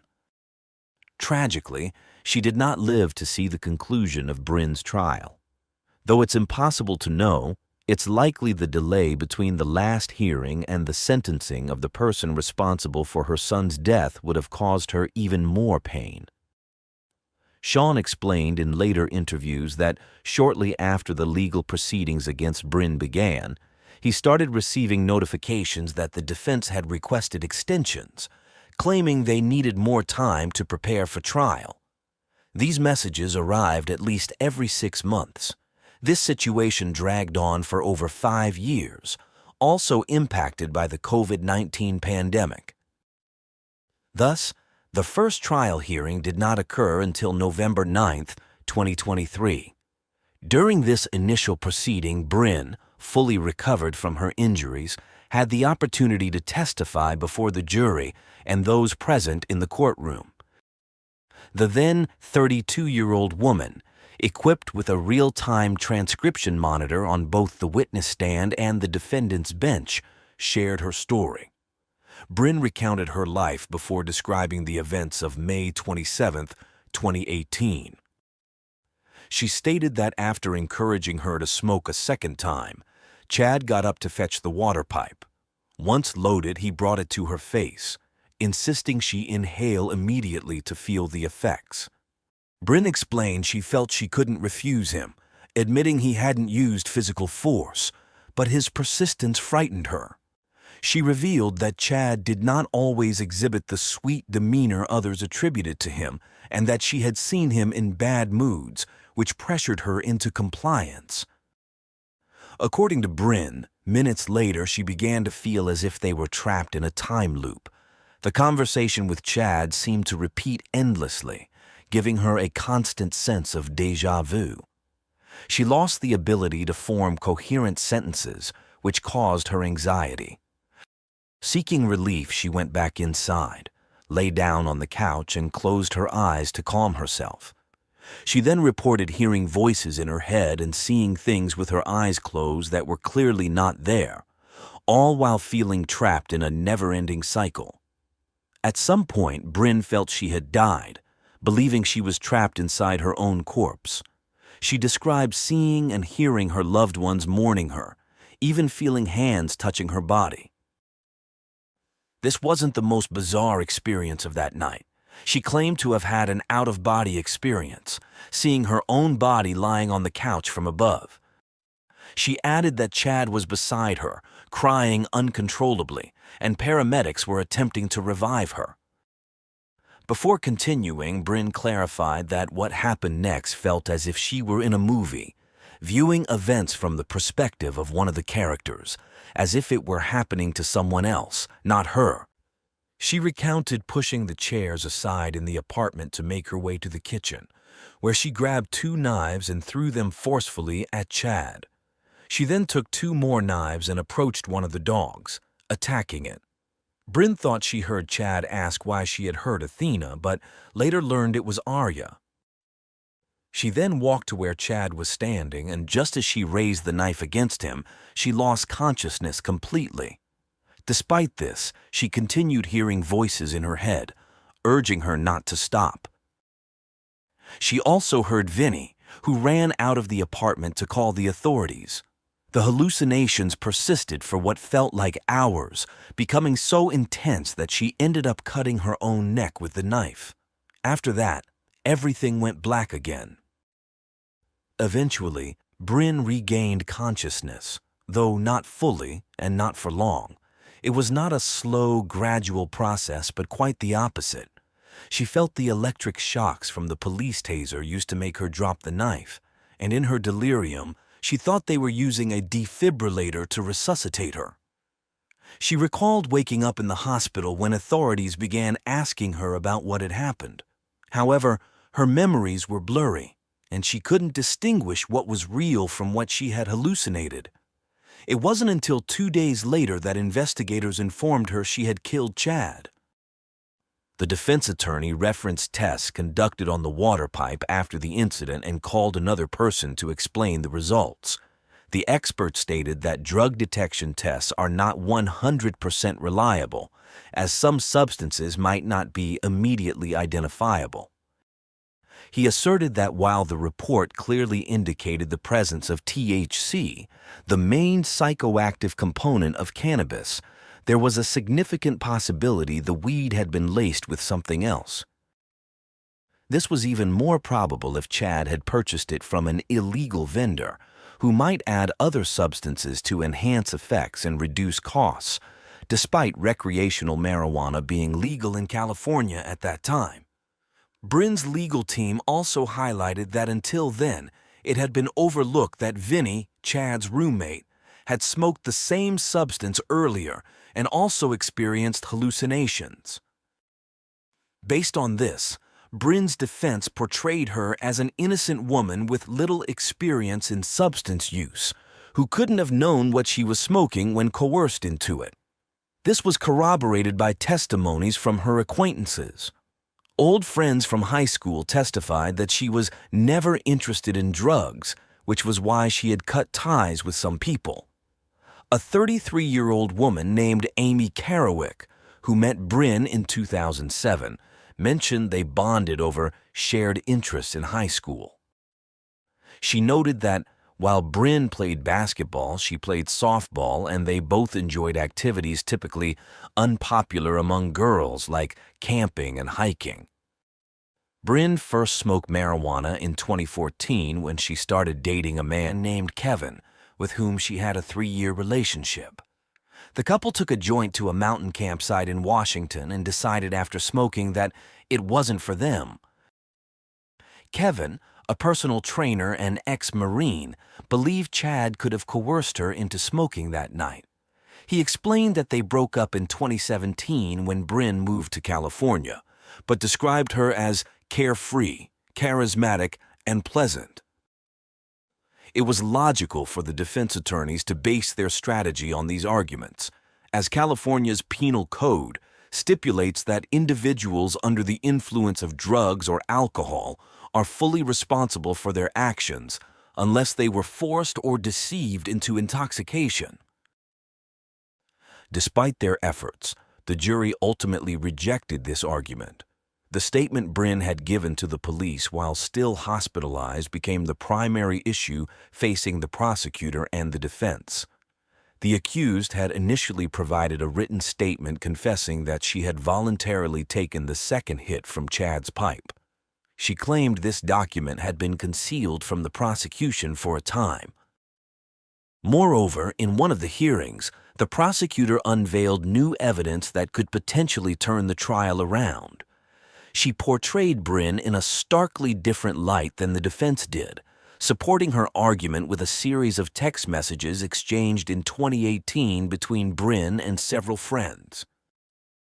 In these communications, Bryn referenced getting so drunk that she had to miss work the next day and mentioned consuming cannabis-infused foods.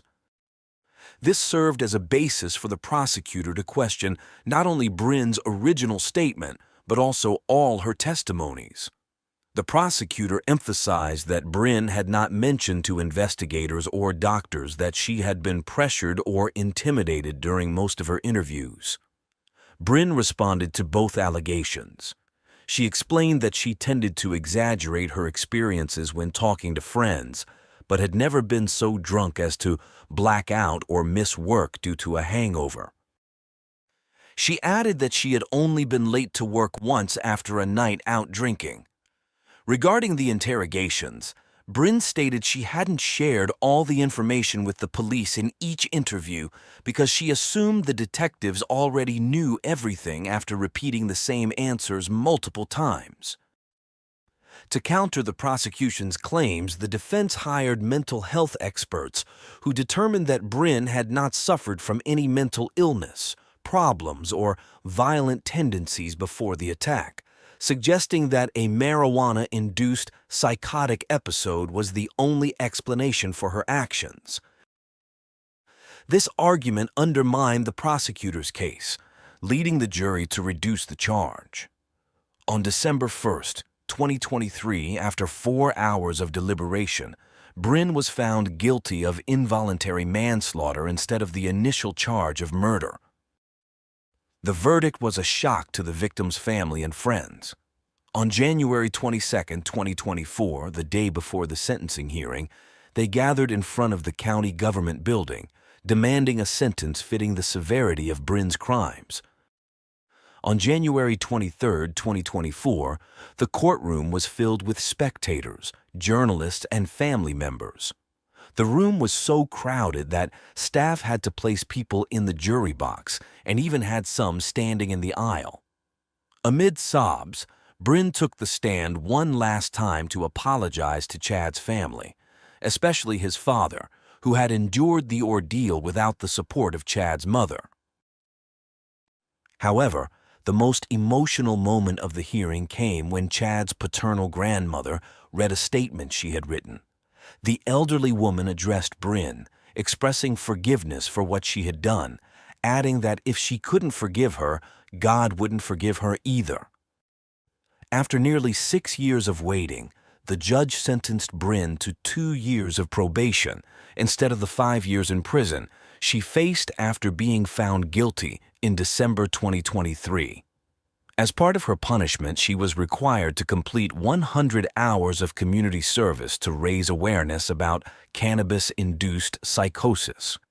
She was warned that violating the terms of her probation could result in imprisonment.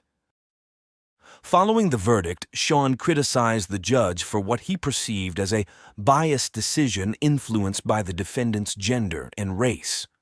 He also expressed concern about the message this decision sent regarding marijuana use, feeling it gave consumers a green light to justify illegal actions. Lastly, he suggested that Bryn should be hospitalized for psychiatric evaluation to study her brain's unique chemistry, believing that the drug alone wasn't the sole cause of the alleged psychotic episode and hoping an investigation might clarify it. The prosecutor voiced her concerns about the precedent set by the judge's decision, describing the sentence as a mockery of the criminal justice system. She considered this case, marked as involuntary manslaughter, one of the most atrocious and violent cases in her 29-year career seeking justice. The tragic end of Chad and the lenient sentence given to Bryn sparked a debate on recreational cannabis use. A famous forensic psychiatrist noted that the increasing acceptance of cannabis in society led to misinformation about its associated risks. He pointed to various studies showing a clear link between cannabis use and psychosis, though he admitted it doesn't occur in 100% of cases.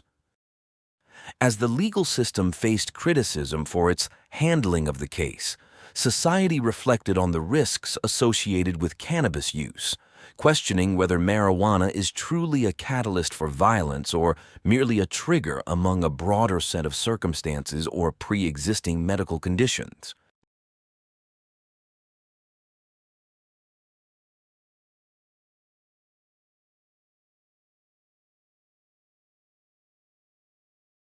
During the time that she's been missing, have you looked through her room, looked through her property? No. When were you were aware that a car had been left behind? Were you aware of any other things that had been left behind that she'd normally have with her? No, I couldn't find her car keys, which was strange. As they always put in the drawer in the kitchen and they weren't there. So I assumed she had her car keys with her. Kate Wakefield Prout was born in 1952 in the ceremonial county of Gloucestershire, in the northwest of England, into a traditional family of English farmers. Her parents' names remain unknown, but it is well known that Kate's childhood was spent among the rural activities and games with her two brothers, Richard and Edward. The trio's bond remained strong over the years, but when adulthood arrived, Kate was the only one who pursued a different career path, working as a school teacher. During this period, both of her parents passed away. After settling the inheritance issues, the siblings divided the estate. By 1999, Kate, unmarried and childless, decided to retire early. She sold her share of the houses, intending to rest, enjoy the vast greenery, and spend more quality time with Richard and Edward.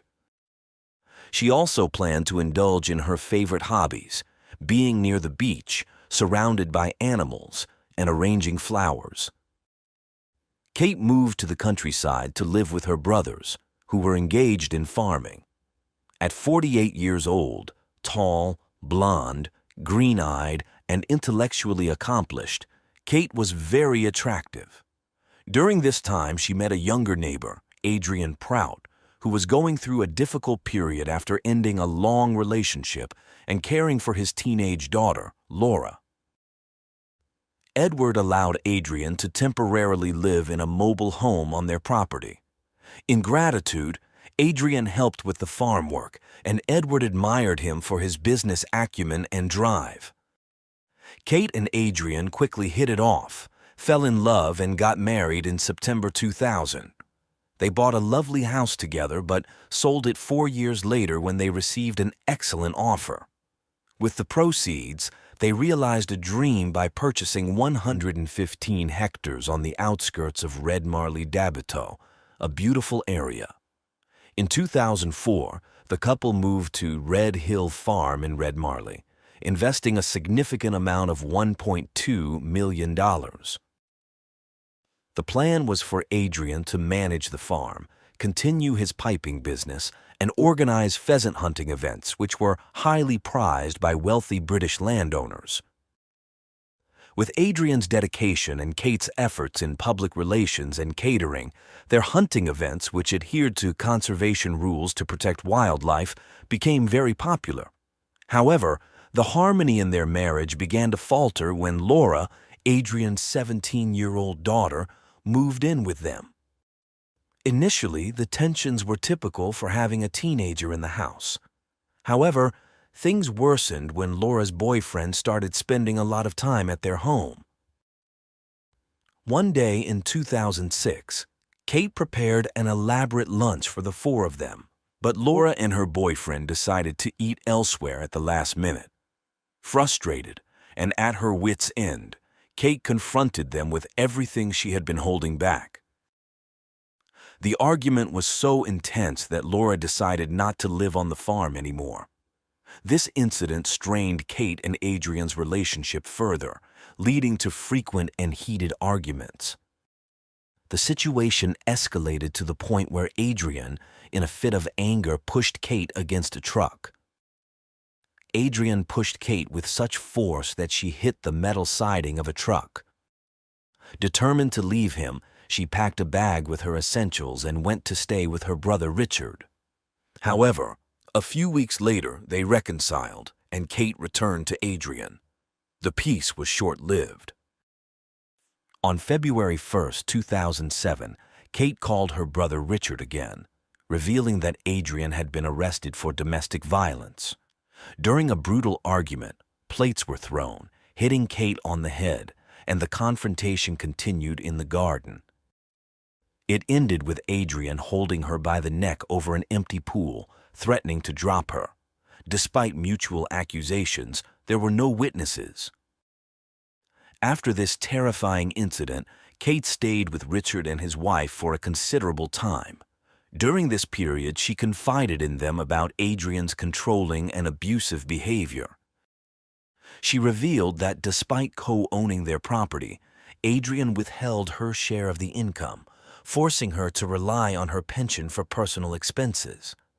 Realizing the marriage was over, Richard and his wife were unaware that Kate had remained in contact with Adrian. In fact, 2 months after the pool incident, Adrian convinced her to meet face-to-face. They reconciled that night, but the happiness was short-lived, and the heated arguments resumed. Determined to protect her financial interests, Kate began documenting numerous details about her marriage in her personal diary, expressing herself in ways she had never done before. The summer of 2007 was tumultuous, and in an attempt to save their marriage, Kate planned a romantic trip to Italy, buying tickets for October. When Adrian backed out at the last minute, Kate invited her sister-in-law instead. Before leaving, Kate made arrangements to ensure Adrian was comfortable at home, including hiring a woman named Diane Bellamy to care for the dogs, plants, and day-to-day tasks. Upon returning, Kate suspected a clandestine romance between Adrian and Diane. Though Diane testified in court that it wasn't true, she admitted that Adrian had attempted to kiss her several times. One evening in late October 2007, while at a bar with friends and clients, Kate, inebriated, began airing her grievances loudly. She accused Adrian of having an affair and criticized Laura, Adrian's daughter.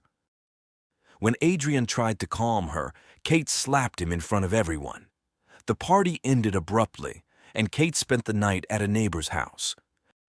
Following this incident, they seriously considered divorce.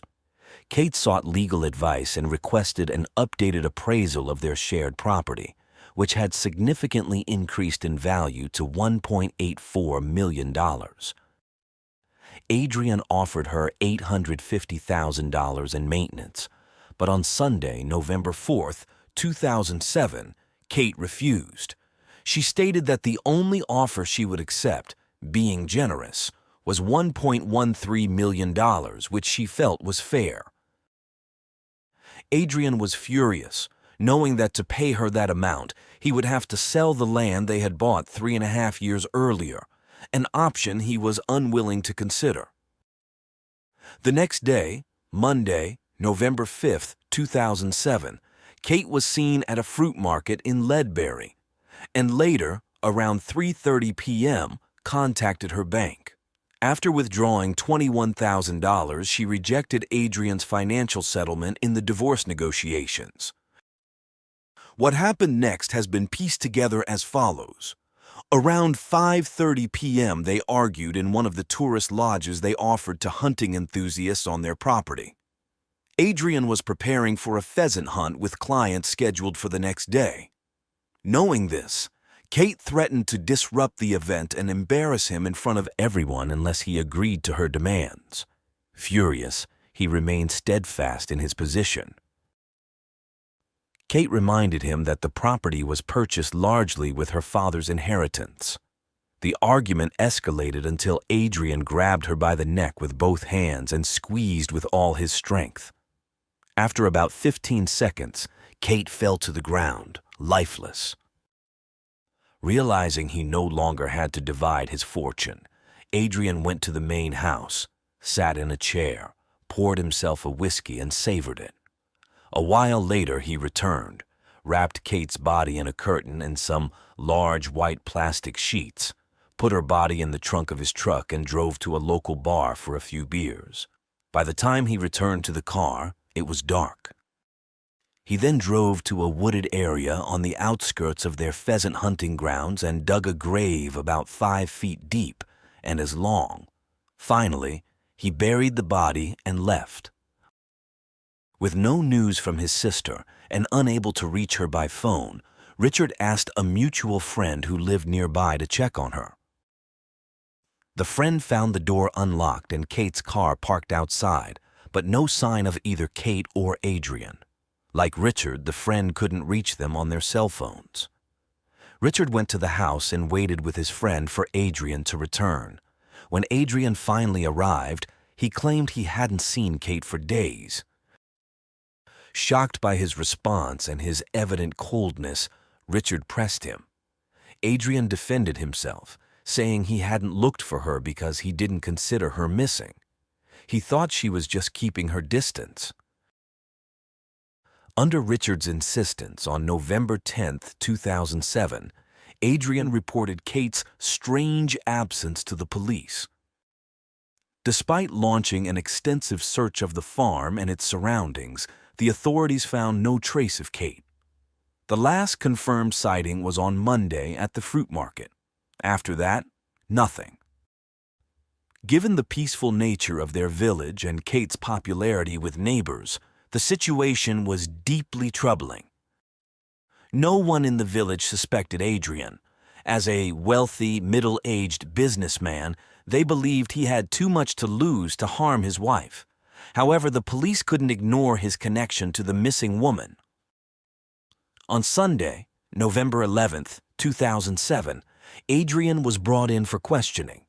The police immediately noticed some peculiar details. Simultaneously, a search of the couple's property revealed that Kate had left without taking anything: no jewelry, clothes, money, or credit cards, not even her car, which was still parked there. It was highly unusual. 3 days after the initial interview, authorities began to suspect the worst. By then, they were considering several possibilities. The first was that Kate had left for some reason and, after encountering harm, was unable to return or contact her family. The second was that she had left deliberately and didn't want to be found. The final, more sinister scenario was that a crime had occurred, either an abduction or something worse. This launched one of the largest search operations in Gloucestershire, involving over 60 officers. Additionally, the same trained dogs used in the search for missing British girl Madeleine McCann were deployed. Dozens of police officers combed the grounds while helicopters equipped with infrared cameras and tactical police divers scoured the ponds. To grasp the scale and difficulty faced by the search team, the estate spanned over 250 acres, equivalent to approximately 240 American football fields, each measuring 1.32 acres. And this was only a fifth of the cultivable land, which also included at least half the area covered by woodland. Initially, officers identified over 100 areas where a body could be buried, but ultimately ruled them all out. They also searched inside Kate and Adrian's home and around the property's perimeter, using specialized dogs. Despite the challenges of searching without a body, the dog indicated a spot near the patio, which, according to its handler, suggested a body had been there at some point. This result strengthened investigators' belief that Adrian was the prime suspect, but without solid evidence, there was little they could do.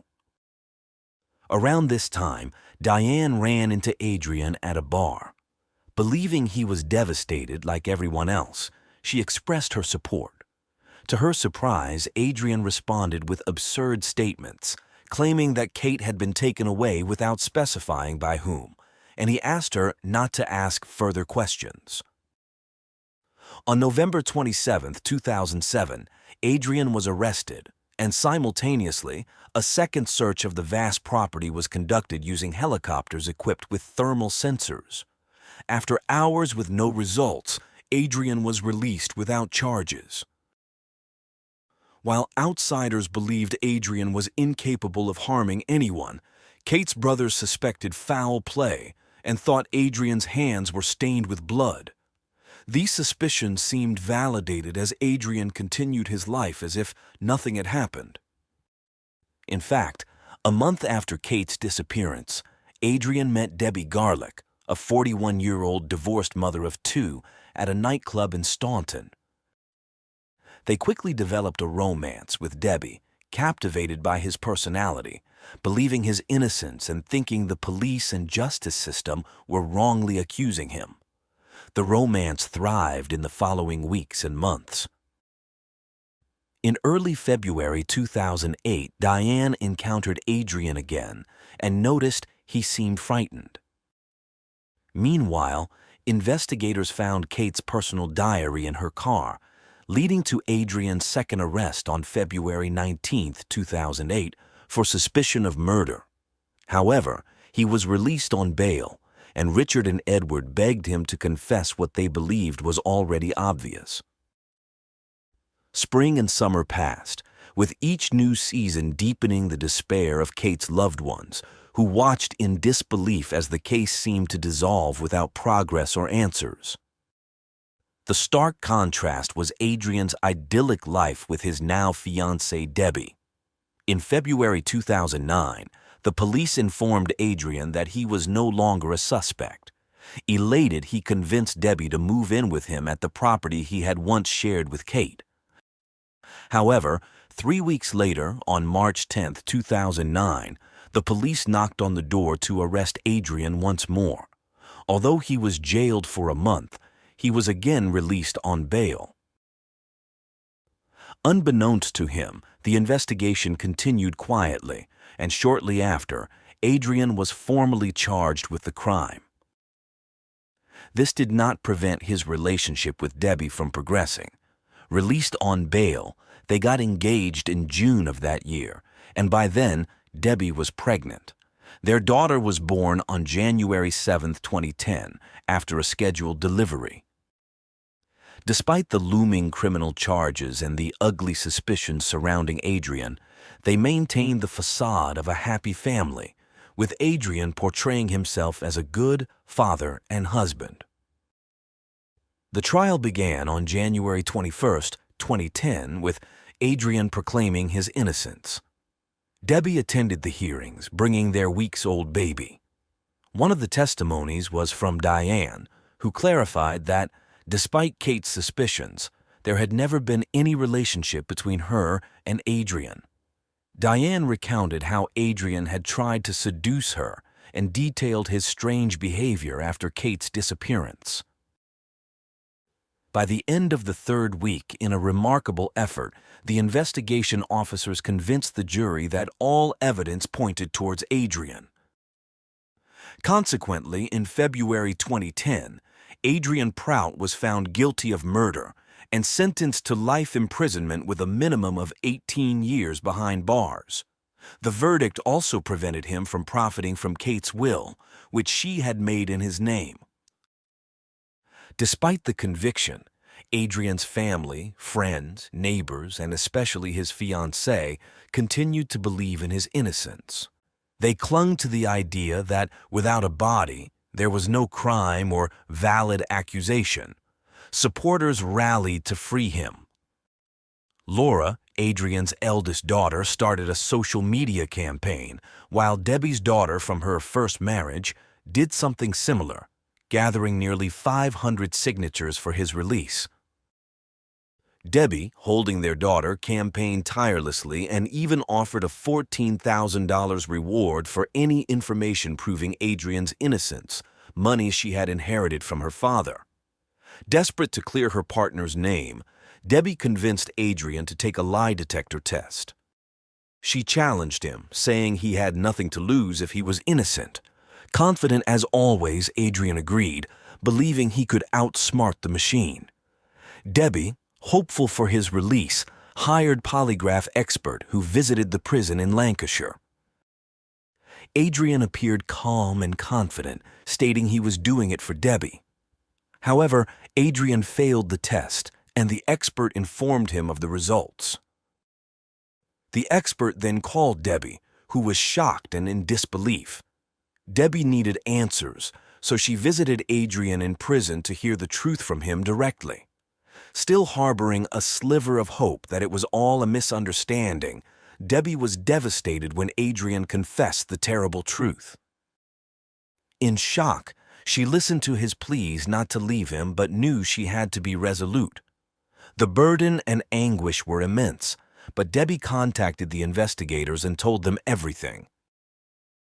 The homicide detectives interrogated Adrian again and finally obtained the long-sought confession.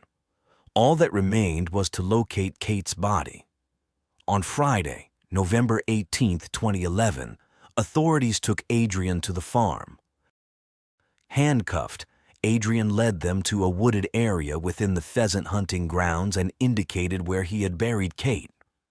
Despite the directions, the search was challenging, requiring ground-penetrating radar and search dogs. A forensic archaeologist also assisted in the delicate task. On the 5th day of digging, they found what appeared to be Kate's remains. Richard and Edward were the first to be notified, and although they were informed that formal identification was still pending, the news brought them a sense of closure.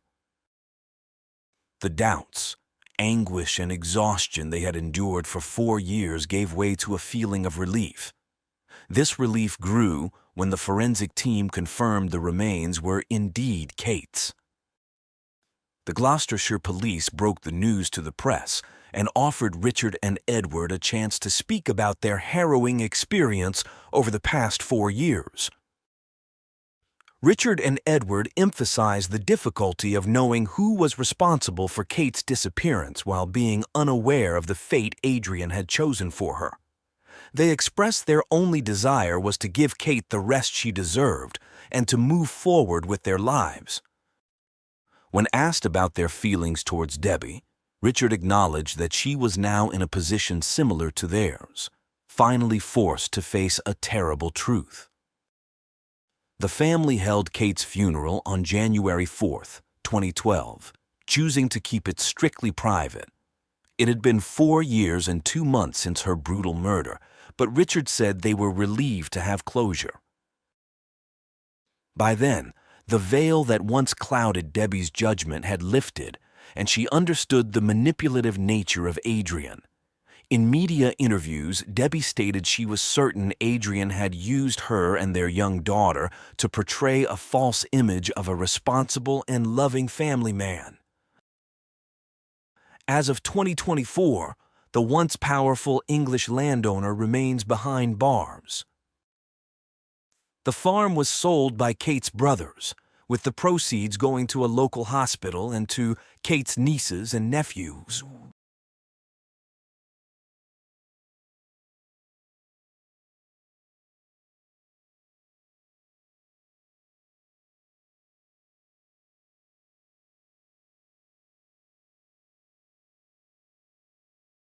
Emergency. 74, this whole house exploded. Were there people inside the house? Yes, there are. They're probably dead.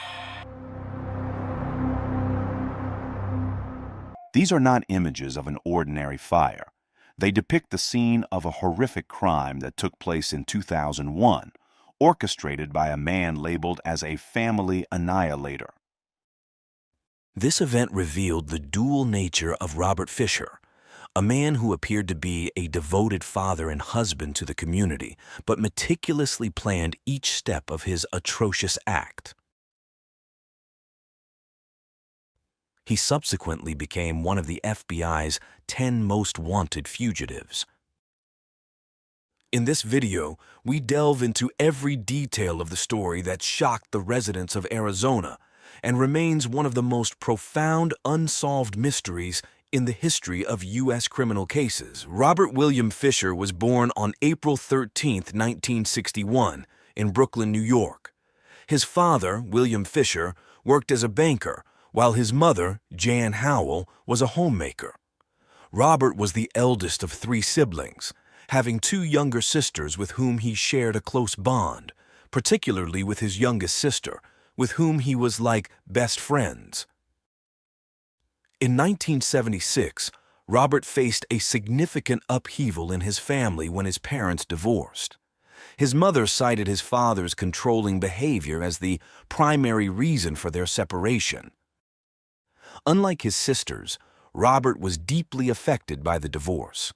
As the eldest, he had spent the most time with both parents together, making the split especially hard for him to understand and cope with. Fisher enlisted in the United States Navy and attempted to become part of the SEALs but was not successful. He was an avid outdoorsman, hunter, and fisherman.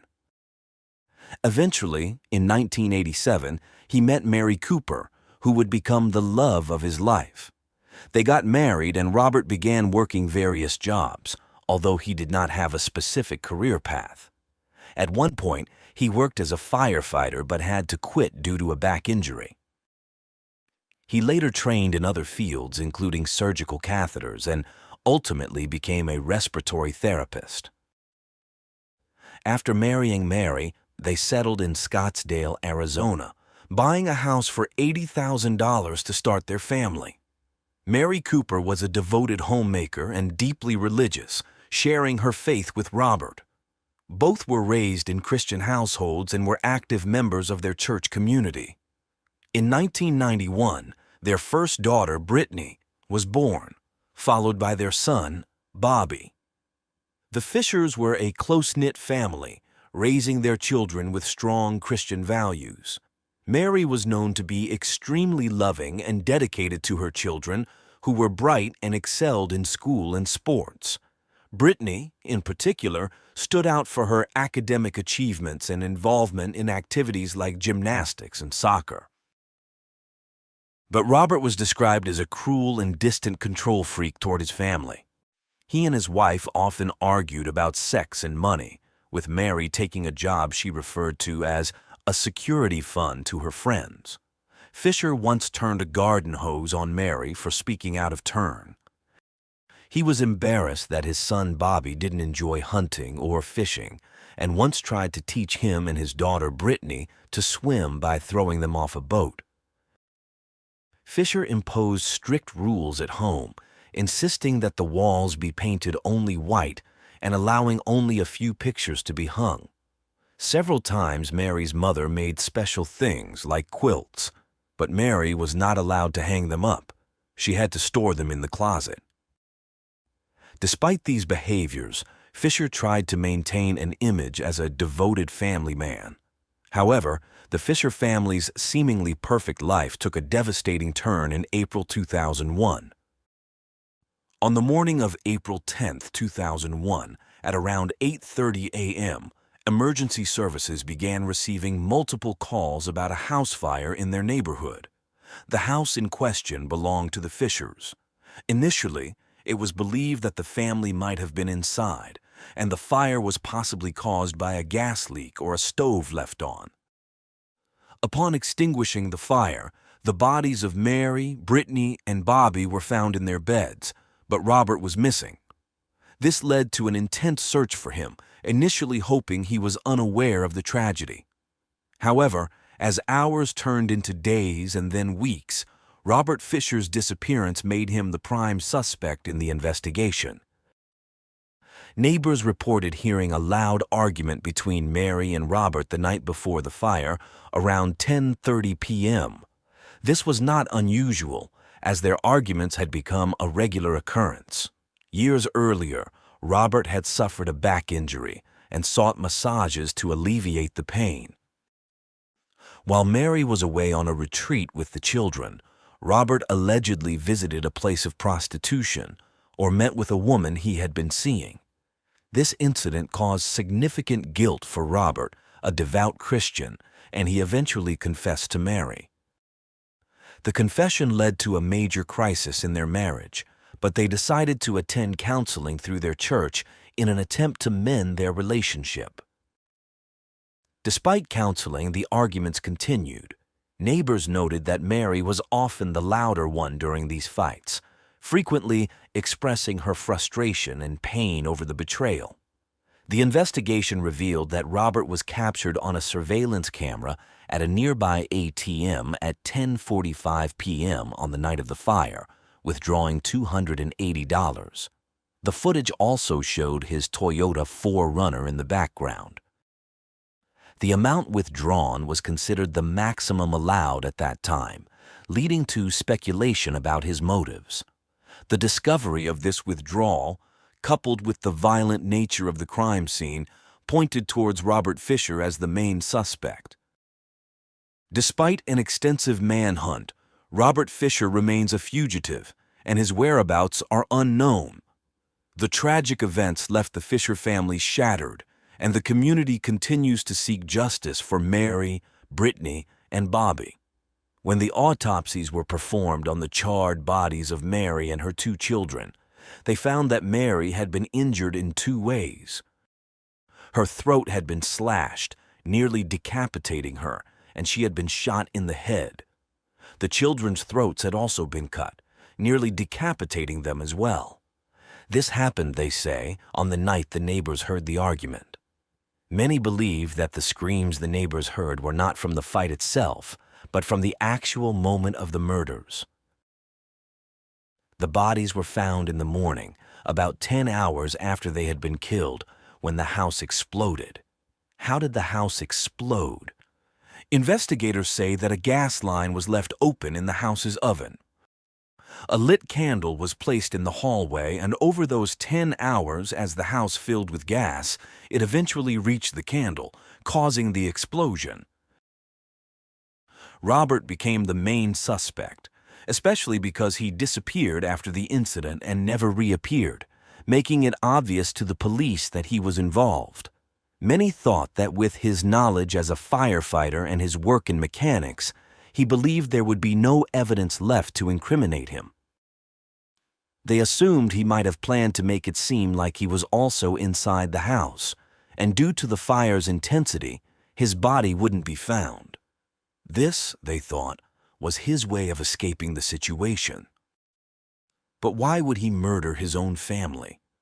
There are many theories, but the most focused one in this case is that he didn't want to allow a divorce from Mary. As I mentioned earlier, Robert experienced his parents' divorce when he was very young, which hit him very hard. Friends who knew him said he often mentioned he would never let his children go through what he had endured. In the days leading up to the incident, Robert had been unfaithful to Mary, and although she forgave him once, he cheated again. Mary, realizing this, decided it was enough and sought a divorce. Some friends mentioned that just days before, Mary had explained her plans to divorce Robert and that she was determined to go through with it. This decision did not sit well with Robert, who didn't want his children to experience the trauma of divorce. This led him to act as he did, believing that if he couldn't have Mary and his children, no one else could. Regarding Robert's personality, many would think he was a normal man with a wonderful family life, but that wasn't the case. Over time, some of his peculiar behaviors became apparent. For instance, he had a strange and intense passion for hunting. Friends recounted that once, after killing an animal during a hunt, he smeared its blood all over his face and body in a bizarre manner. On another occasion, while fishing, he reportedly dived into the water with a knife in his mouth and began stabbing fish to catch them, which was quite unusual.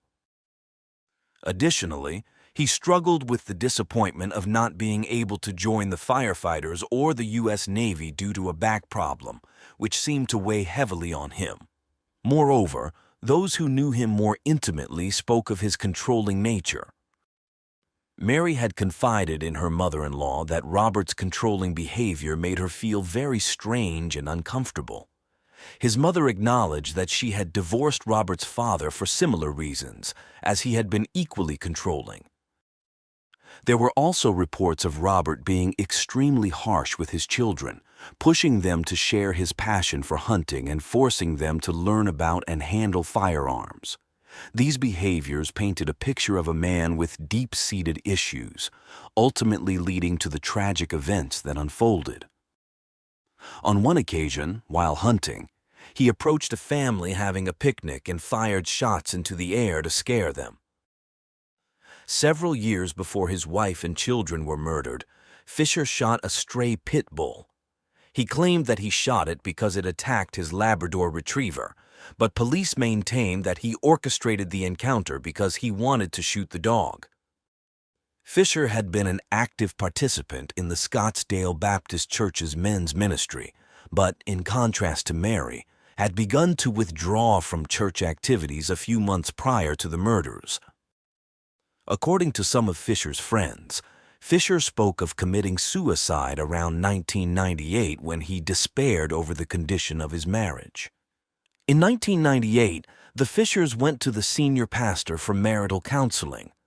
Robert gradually distanced himself from the marriage counseling provided by the church, which contributed to the deterioration of his marriage. To many, they appeared to be a perfect family, especially in front of the church. Mary's father even believed for a long time that Robert was completely innocent because he was always so good with the kids and portrayed the image of a wonderful father. Mary never shared the troubles she faced in her marriage with her father. He couldn't comprehend that Robert could harm his wife and children, believing instead that Robert had been kidnapped. When the police presented evidence, Mary's father was in disbelief but began seeking justice for his daughter. Unfortunately, he passed away 2 years after the incident without seeing justice served. Further investigation revealed that Robert had multiple facets to his personality, suggesting a significant personality disorder. In some home videos, he is seen instructing his daughter to smile, smile more, be very happy, then act scared and pull her hair. His behavior is peculiar, and at one point he orders Mary to turn off the camera, looking at her harshly. In another disturbing video, he has his children parade around with firearms, almost pointing one at Mary to make her turn off the camera. These clues led the police to consider Robert Fisher the sole person of interest, eventually placing him on the FBI's 10 Most Wanted list. By April 20th of the same year, several days after the incident, his Toyota truck was found in the National Forest where he was seen withdrawing money from an ATM. Near the passenger door, a large pile of human excrement was discovered, leading investigators to believe he was hiding in the area, possibly in one of the many caves. Reports of sightings began to surface, with one couple claiming they saw him walking along Young Road days before the truck was found. Some speculated he had hidden in a cave and perished, while others found it odd that his beloved dog, Blue, stayed by the truck for about 5 days without food or water. This led to confusion about why Robert left the dog there and whether it indicated anything about his state of mind or plans. On July 19th, an official arrest warrant was issued for Robert Fisher on charges of first-degree murder and arson. A $100,000 reward was offered for information leading to his capture, with many believing he was alive and living under a new identity. Descriptions of Robert emphasized his average appearance, a white male with light eyes and blonde hair. However, his distinctive walk due to back surgery, a surgery scar, and a gold crown on one of his teeth could help identify him. The public was warned that Fisher was considered armed and dangerous. The police also released age-progressed images to show how he might look now, aiding the public in identifying him. The police began to question whether Robert Fisher had planned his actions premeditatedly, but they discovered that it might not have been the case. His actions suggested a mix of surprise and a determined effort to flee and avoid capture. A truck driver reported helping a man who closely resembled Robert Fisher after the man's car broke down. Another testimony came from a woman who saw a man resembling Fisher. While she went to the bathroom, the man ordered a drink and stared at the fireplace for a long time. On the same night, another woman arrived at a hostel, asking for shelter because her boyfriend had just left her. The two women described the man similarly, raising suspicions that someone might have helped him escape, possibly a lover. Despite all this, the police doubted that Fisher could survive long-term in the wilderness, even though he enjoyed hunting and fishing. They considered the possibility of suicide, a common outcome for those who commit such crimes against their families. However, no body was found, leading many to believe he might be living in South America. Some think he might be in Mexico, where he could live off cash without needing a credit card, while others suggest he might be in Brazil, using his medical knowledge. A woman visiting Guatemala in 2009 tog selfie av mig som Fisher och Geo Backway. He confronted her, demanding Gatamia the condition of the foe. She later reported the incident, but the police couldn't confirm if it was him. In 2001, a man called a program called Most Wanted, claiming to be Robert Fisher, saying they would never find him. The police doubted the call's authenticity. In 2004, a man in Canada with a striking resemblance to Fisher was detained. When Robert's former neighbor saw him, he was convinced it was Fisher. The man had the same scar on his back and a missing gold tooth. However, fingerprint analysis proved it wasn't him. Despite these setbacks, the police continue to receive numerous sightings, but only a few have been somewhat credible.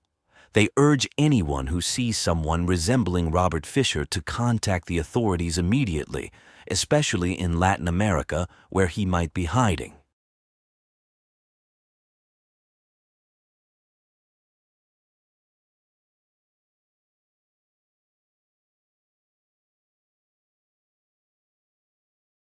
It was October 7, 1992, a seemingly ordinary Wednesday evening that would soon turn into a nightmare for one family.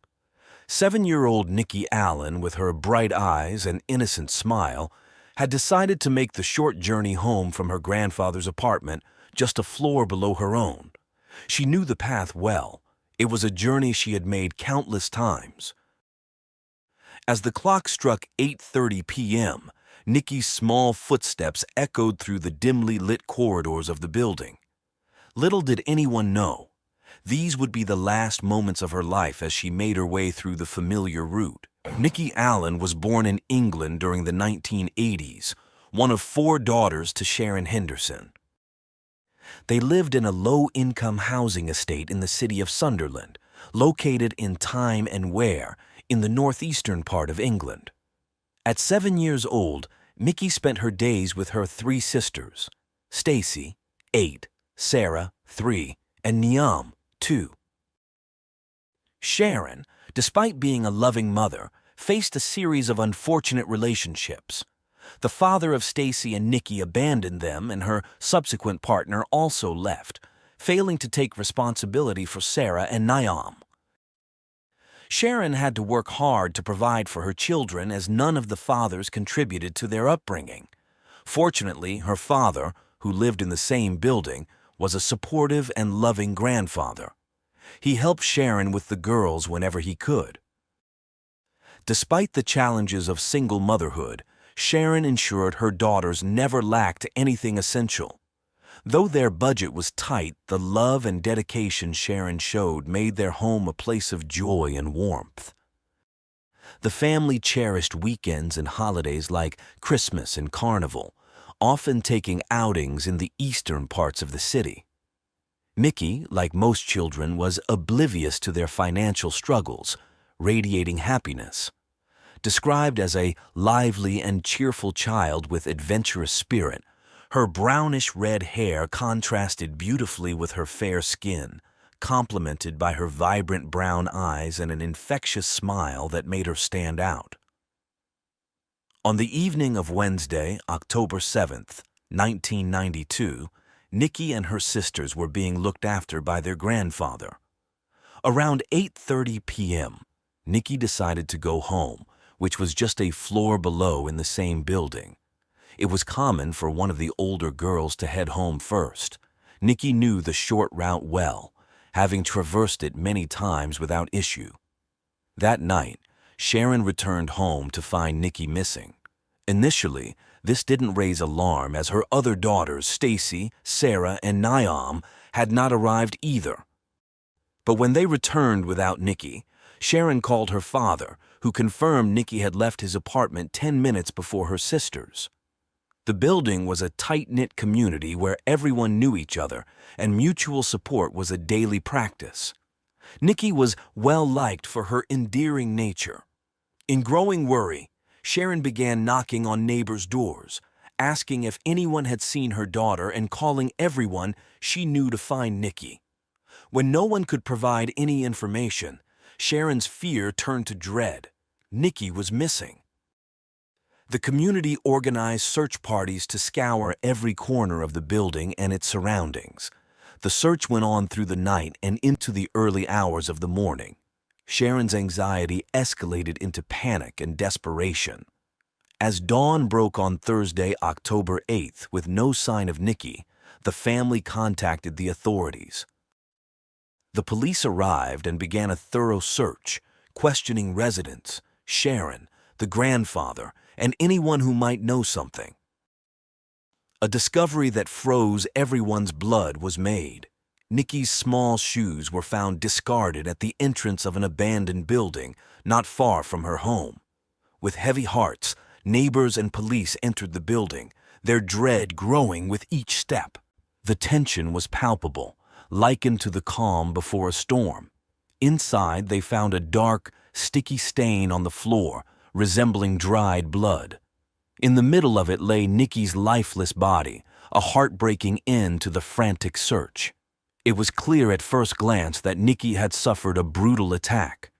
She sustained multiple wounds from a sharp weapon, and her head had been struck with a brick. The scene was heartbreaking. Nikki's fragile body lay in a pool of blood, utterly alone in an abandoned building. This moment marked the beginning of a relentless fight for justice for Nikki, a fight that she rightfully deserved. News of this horrific incident spread rapidly, shocking the entire city of Sunderland. The community was not only devastated because it involved a young, innocent child, but also because of the sheer brutality of the crime. The support for the family was overwhelming. Hundreds gathered to support Sharon and her family at the painful funeral. The media quickly picked up the story, pushing for updates on the investigation, which in turn put immense pressure on the authorities to solve the case. The police started the investigation. The entire intelligence apparatus was mobilized to find clues and testimonies that could shed light on the perpetrator. A composite sketch was created and compared with various suspects. However, as months passed, no solid leads emerged and no suspects were identified. Despite the pain and anguish, Sharon did not give up. Throughout 1992, she remained resilient, giving interviews and urging the authorities to produce results. The detectives assured Sharon of their unwavering support and the commitment of the entire Sunderland police force to find the culprit and bring them to justice. But beyond the declarations and good intentions, the path to truth was fraught with obstacles and dead ends. Yet, Sharon clung to the hope that justice would eventually be served for the tragic loss of her beloved daughter. In late 1993, the investigation focused on George Herron, a young man who lived near Nikki's home. The evidence found at his residence was troubling. A knife matching the pattern of Nikki's wounds was discovered, along with bloodstains on his shoes and clothes. George's sister provided crucial information, noting that on the night Nikki disappeared, George had spent an unusually long time in the bathroom. Although George initially denied leaving that night, 4 witnesses claimed to have seen him at nearby pubs buying Nikki's favorite chips. The police believe George used the snacks to lure Nikki to the abandoned building where she was killed. George insisted he was innocent, but he was detained as a suspect. After 3 days of intense interrogation, George confessed to Nikki's murder. This confession, though initially accepted, was later invalidated as it was obtained through coercion. All the evidence against him was circumstantial, but the police were confident they would secure a conviction. News of the arrest of the confessed killer was met with some relief, and the media quickly broadcast the development. Sharon felt a burden lifted, having spent an entire year desperately searching for her daughter's attacker, whom she described as a monster. The media detailed every aspect of the case against George, including his full name, residence, and image. However, the case against George fell apart when the court ruled his recorded confession inadmissible, citing it was obtained through police intimidation. After a brief trial, it was concluded that there was no evidence proving George's involvement in the crime, and he was declared innocent of Nikki's murder.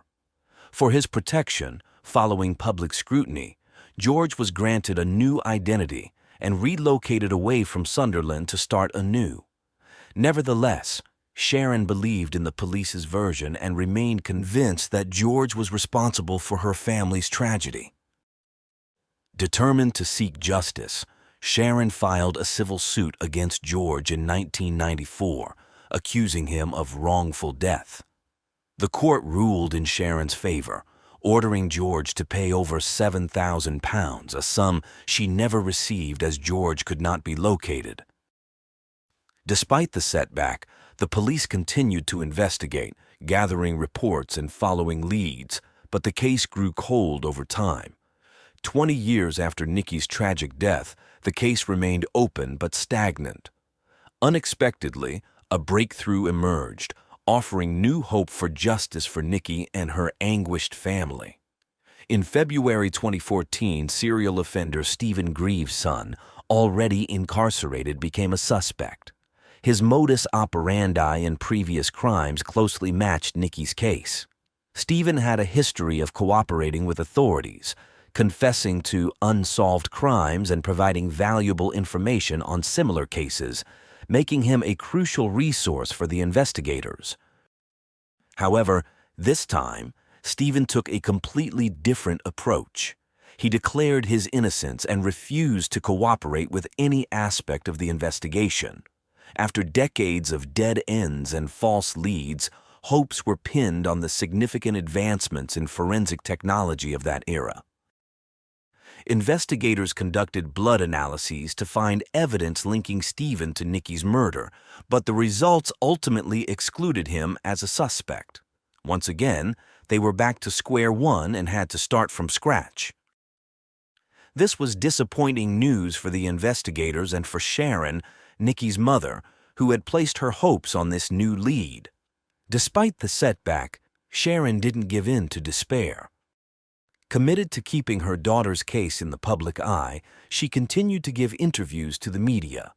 Through her courageous persistence, she hoped to keep Nikki's memory alive and to maintain pressure on the authorities to fulfill their duty of ensuring justice for her little girl. As the 25th anniversary of Nikki's murder approached, Sharon made a public revelation that was both raw and heartbreaking.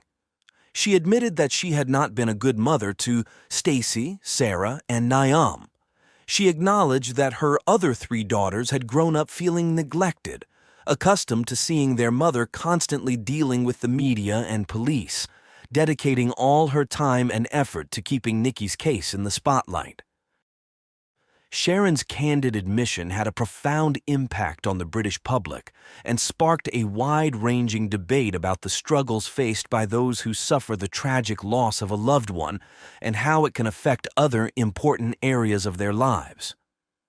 Moved by Sharon's public self-reproach and suffering, the community once again rallied around Nikki's case, demanding answers about the current state of the investigation and what was being done to find the culprit. The pressure on the authorities intensified, and hopes for justice for Nikki were reignited. The media also got involved, emphasizing that the quest for truth and justice for Nikki was not just a legal battle, but also an emotional and exhausting ordeal for Sharon and her family. In May 2016, Sharon received a startling call from a woman claiming to have new information about Nikki's murder. This person, who had been 12 years old at the time of Nikki's disappearance and had been babysitting near the crime scene, shared her memories and possible leads with the police. In September of the same year, Sharon launched an online petition demanding a new, thorough investigation into Nikki's case. The petition quickly gained support, garnering hundreds of signatures in less than 24 hours, reflecting the public's interest in finding answers and justice for Nikki. However, the police and judicial system seemed to move at a frustratingly slow pace. Throughout 2017, Sharon continued to press the authorities. They assured her that they were still working on the case, even if no public updates were given. Unbeknownst to many, specialists were conducting DNA tests on hundreds of men who had lived in the area at the time of the crime. This effort eventually led to a valuable lead. In October 2017, around the 25th anniversary of Nikki's death, the police announced a significant forensic breakthrough that could potentially resolve the case. They had successfully obtained a DNA sample from an unknown male, offering new hope. On April 17, 2018, the police arrested David Thomas Boyd, a 54-year-old man previously convicted of offenses against children, as a suspect in Nikki's murder. Based on new evidence gathered during 2016 and 2017, it was discovered that David had been a former neighbor of Nikki's grandfather, making him a potential suspect who fit the perpetrator's profile.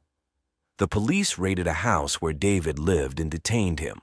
The authorities conducted a new round of interrogations, meticulously examining alibis and available evidence.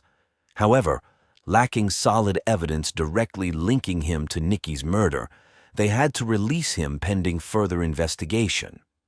Despite being a promising lead, the lack of conclusive evidence prevented David from being formally charged at that time. The case remained unsolved, and the search for the true culprit continued. The most devastating blow for Sharon came in 2019. The detective who had been assigned to the case from the beginning and had since become Chief Inspector of Sunderland Police was unexpectedly appointed as the new Chief of Police in Cleveland. This personnel change raised concerns about the proper continuity of the investigation, as it was unprecedented for a police chief from one city to simultaneously manage an ongoing case in another city. For Sharon, this news was a crushing setback, and she expressed her dismay publicly.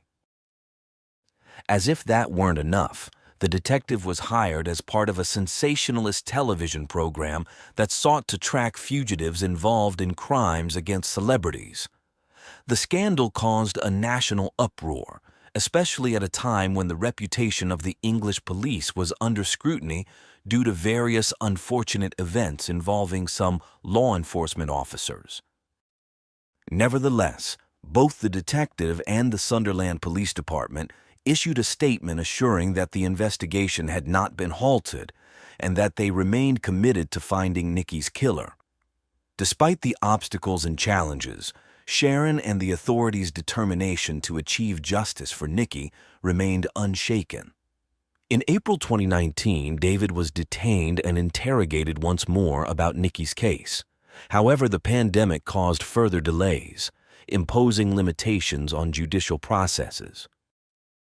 Nonetheless, the police dedicated themselves to individually testing DNA samples from 839 men across the country related to the case or investigation, aiming to eliminate them as suspects.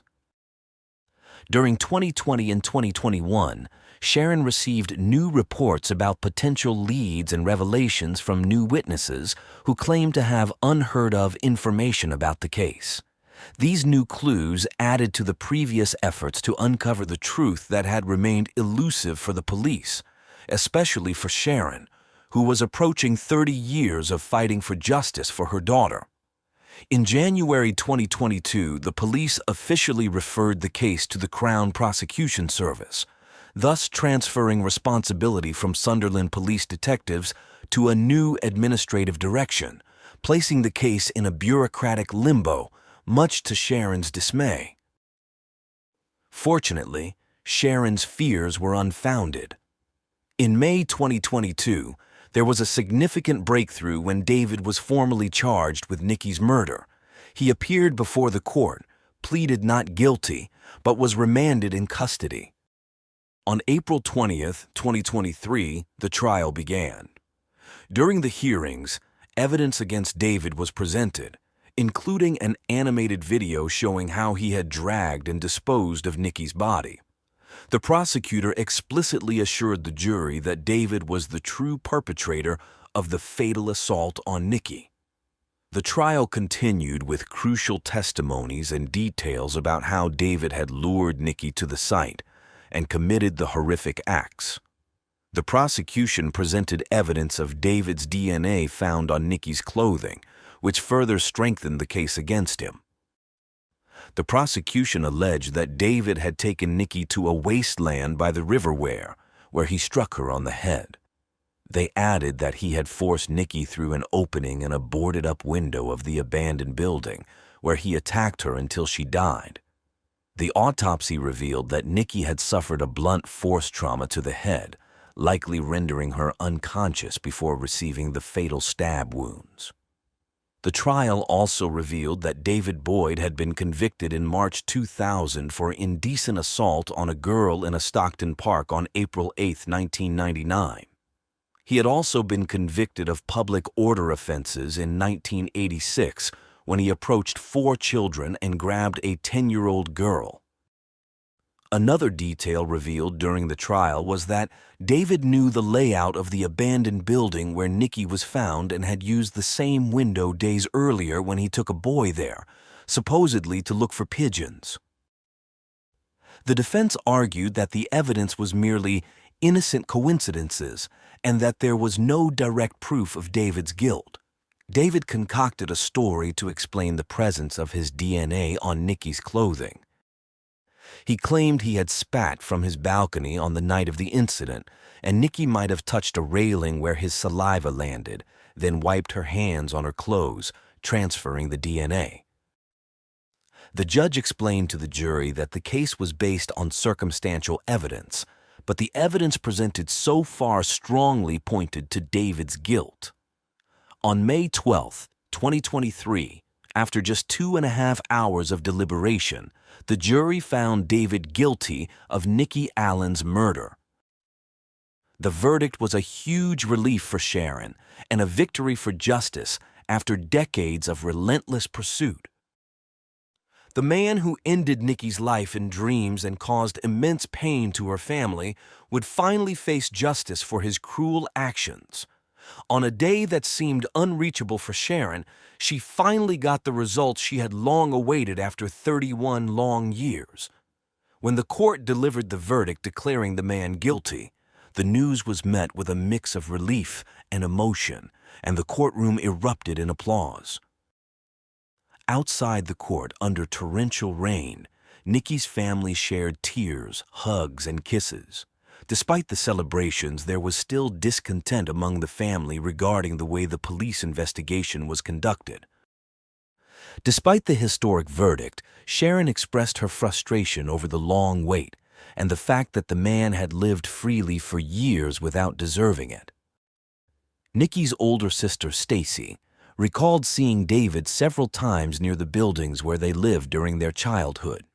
She mentioned that all the children distrusted him and described him as a very creepy figure. At the time of her statements, Stacy was 39 years old and shared the profound impact finding her sister's body had on the community, as well as the immense damage to their family. As candid as her mother about the devastating effects of losing Nikki, Stacy confessed to having behavioral problems and resorted to substance abuse and rave parties to escape the pain. However, she eventually found a path to recovery and redemption. She now works helping people with substance and alcohol dependencies overcome their struggles and is also a boxing coach. The long-awaited news came on May 23, 2023. David was sentenced to life imprisonment with a minimum term of 29 years before he could be eligible for parole, meaning he would only be able to apply for release on August 16, 2049. Following the verdict, the police issued an apology to 56-year-old Sharon for the failures in the original investigation and celebrated that Nikki's case was finally closed. After the news broke, Sharon spoke to BBC News about the 31 years of waiting for Nikki to receive justice. When asked about the police's apology, she said she did not accept it. She pointed out that she had repeatedly asked if they were considering David as a suspect but was never listened to. She felt abandoned by the police all those years and stated that it took a forensic DNA breakthrough to finally capture David, who should have been on the police's radar from the beginning. Adding to her indignation was the fact that she learned about the conviction through the news. In response, the police stated that they had tried multiple times to contact Sharon but could not reach her until after the media interviews. They assured that she would be given the opportunity to speak with a senior police official. Sharon responded that she preferred actions over words and urged the police to investigate other individuals she believed might be implicated in the crime. The official response to Sharon's new suspicions came swiftly. The investigator who had led the investigation since 1992 asserted that the police were confident David acted alone. She also expressed a desire to share information with Sharon to put her mind at ease. Indeed, the conviction of the guilty party provided some relief and closure to Nikki's family. However, Sharon said that a wound remained open in her heart. Nikki's story teaches us the importance of persevering until the truth is found. It also highlights the need to ensure that families who lose a loved one to violent crime receive adequate support throughout the often devastating process of seeking justice.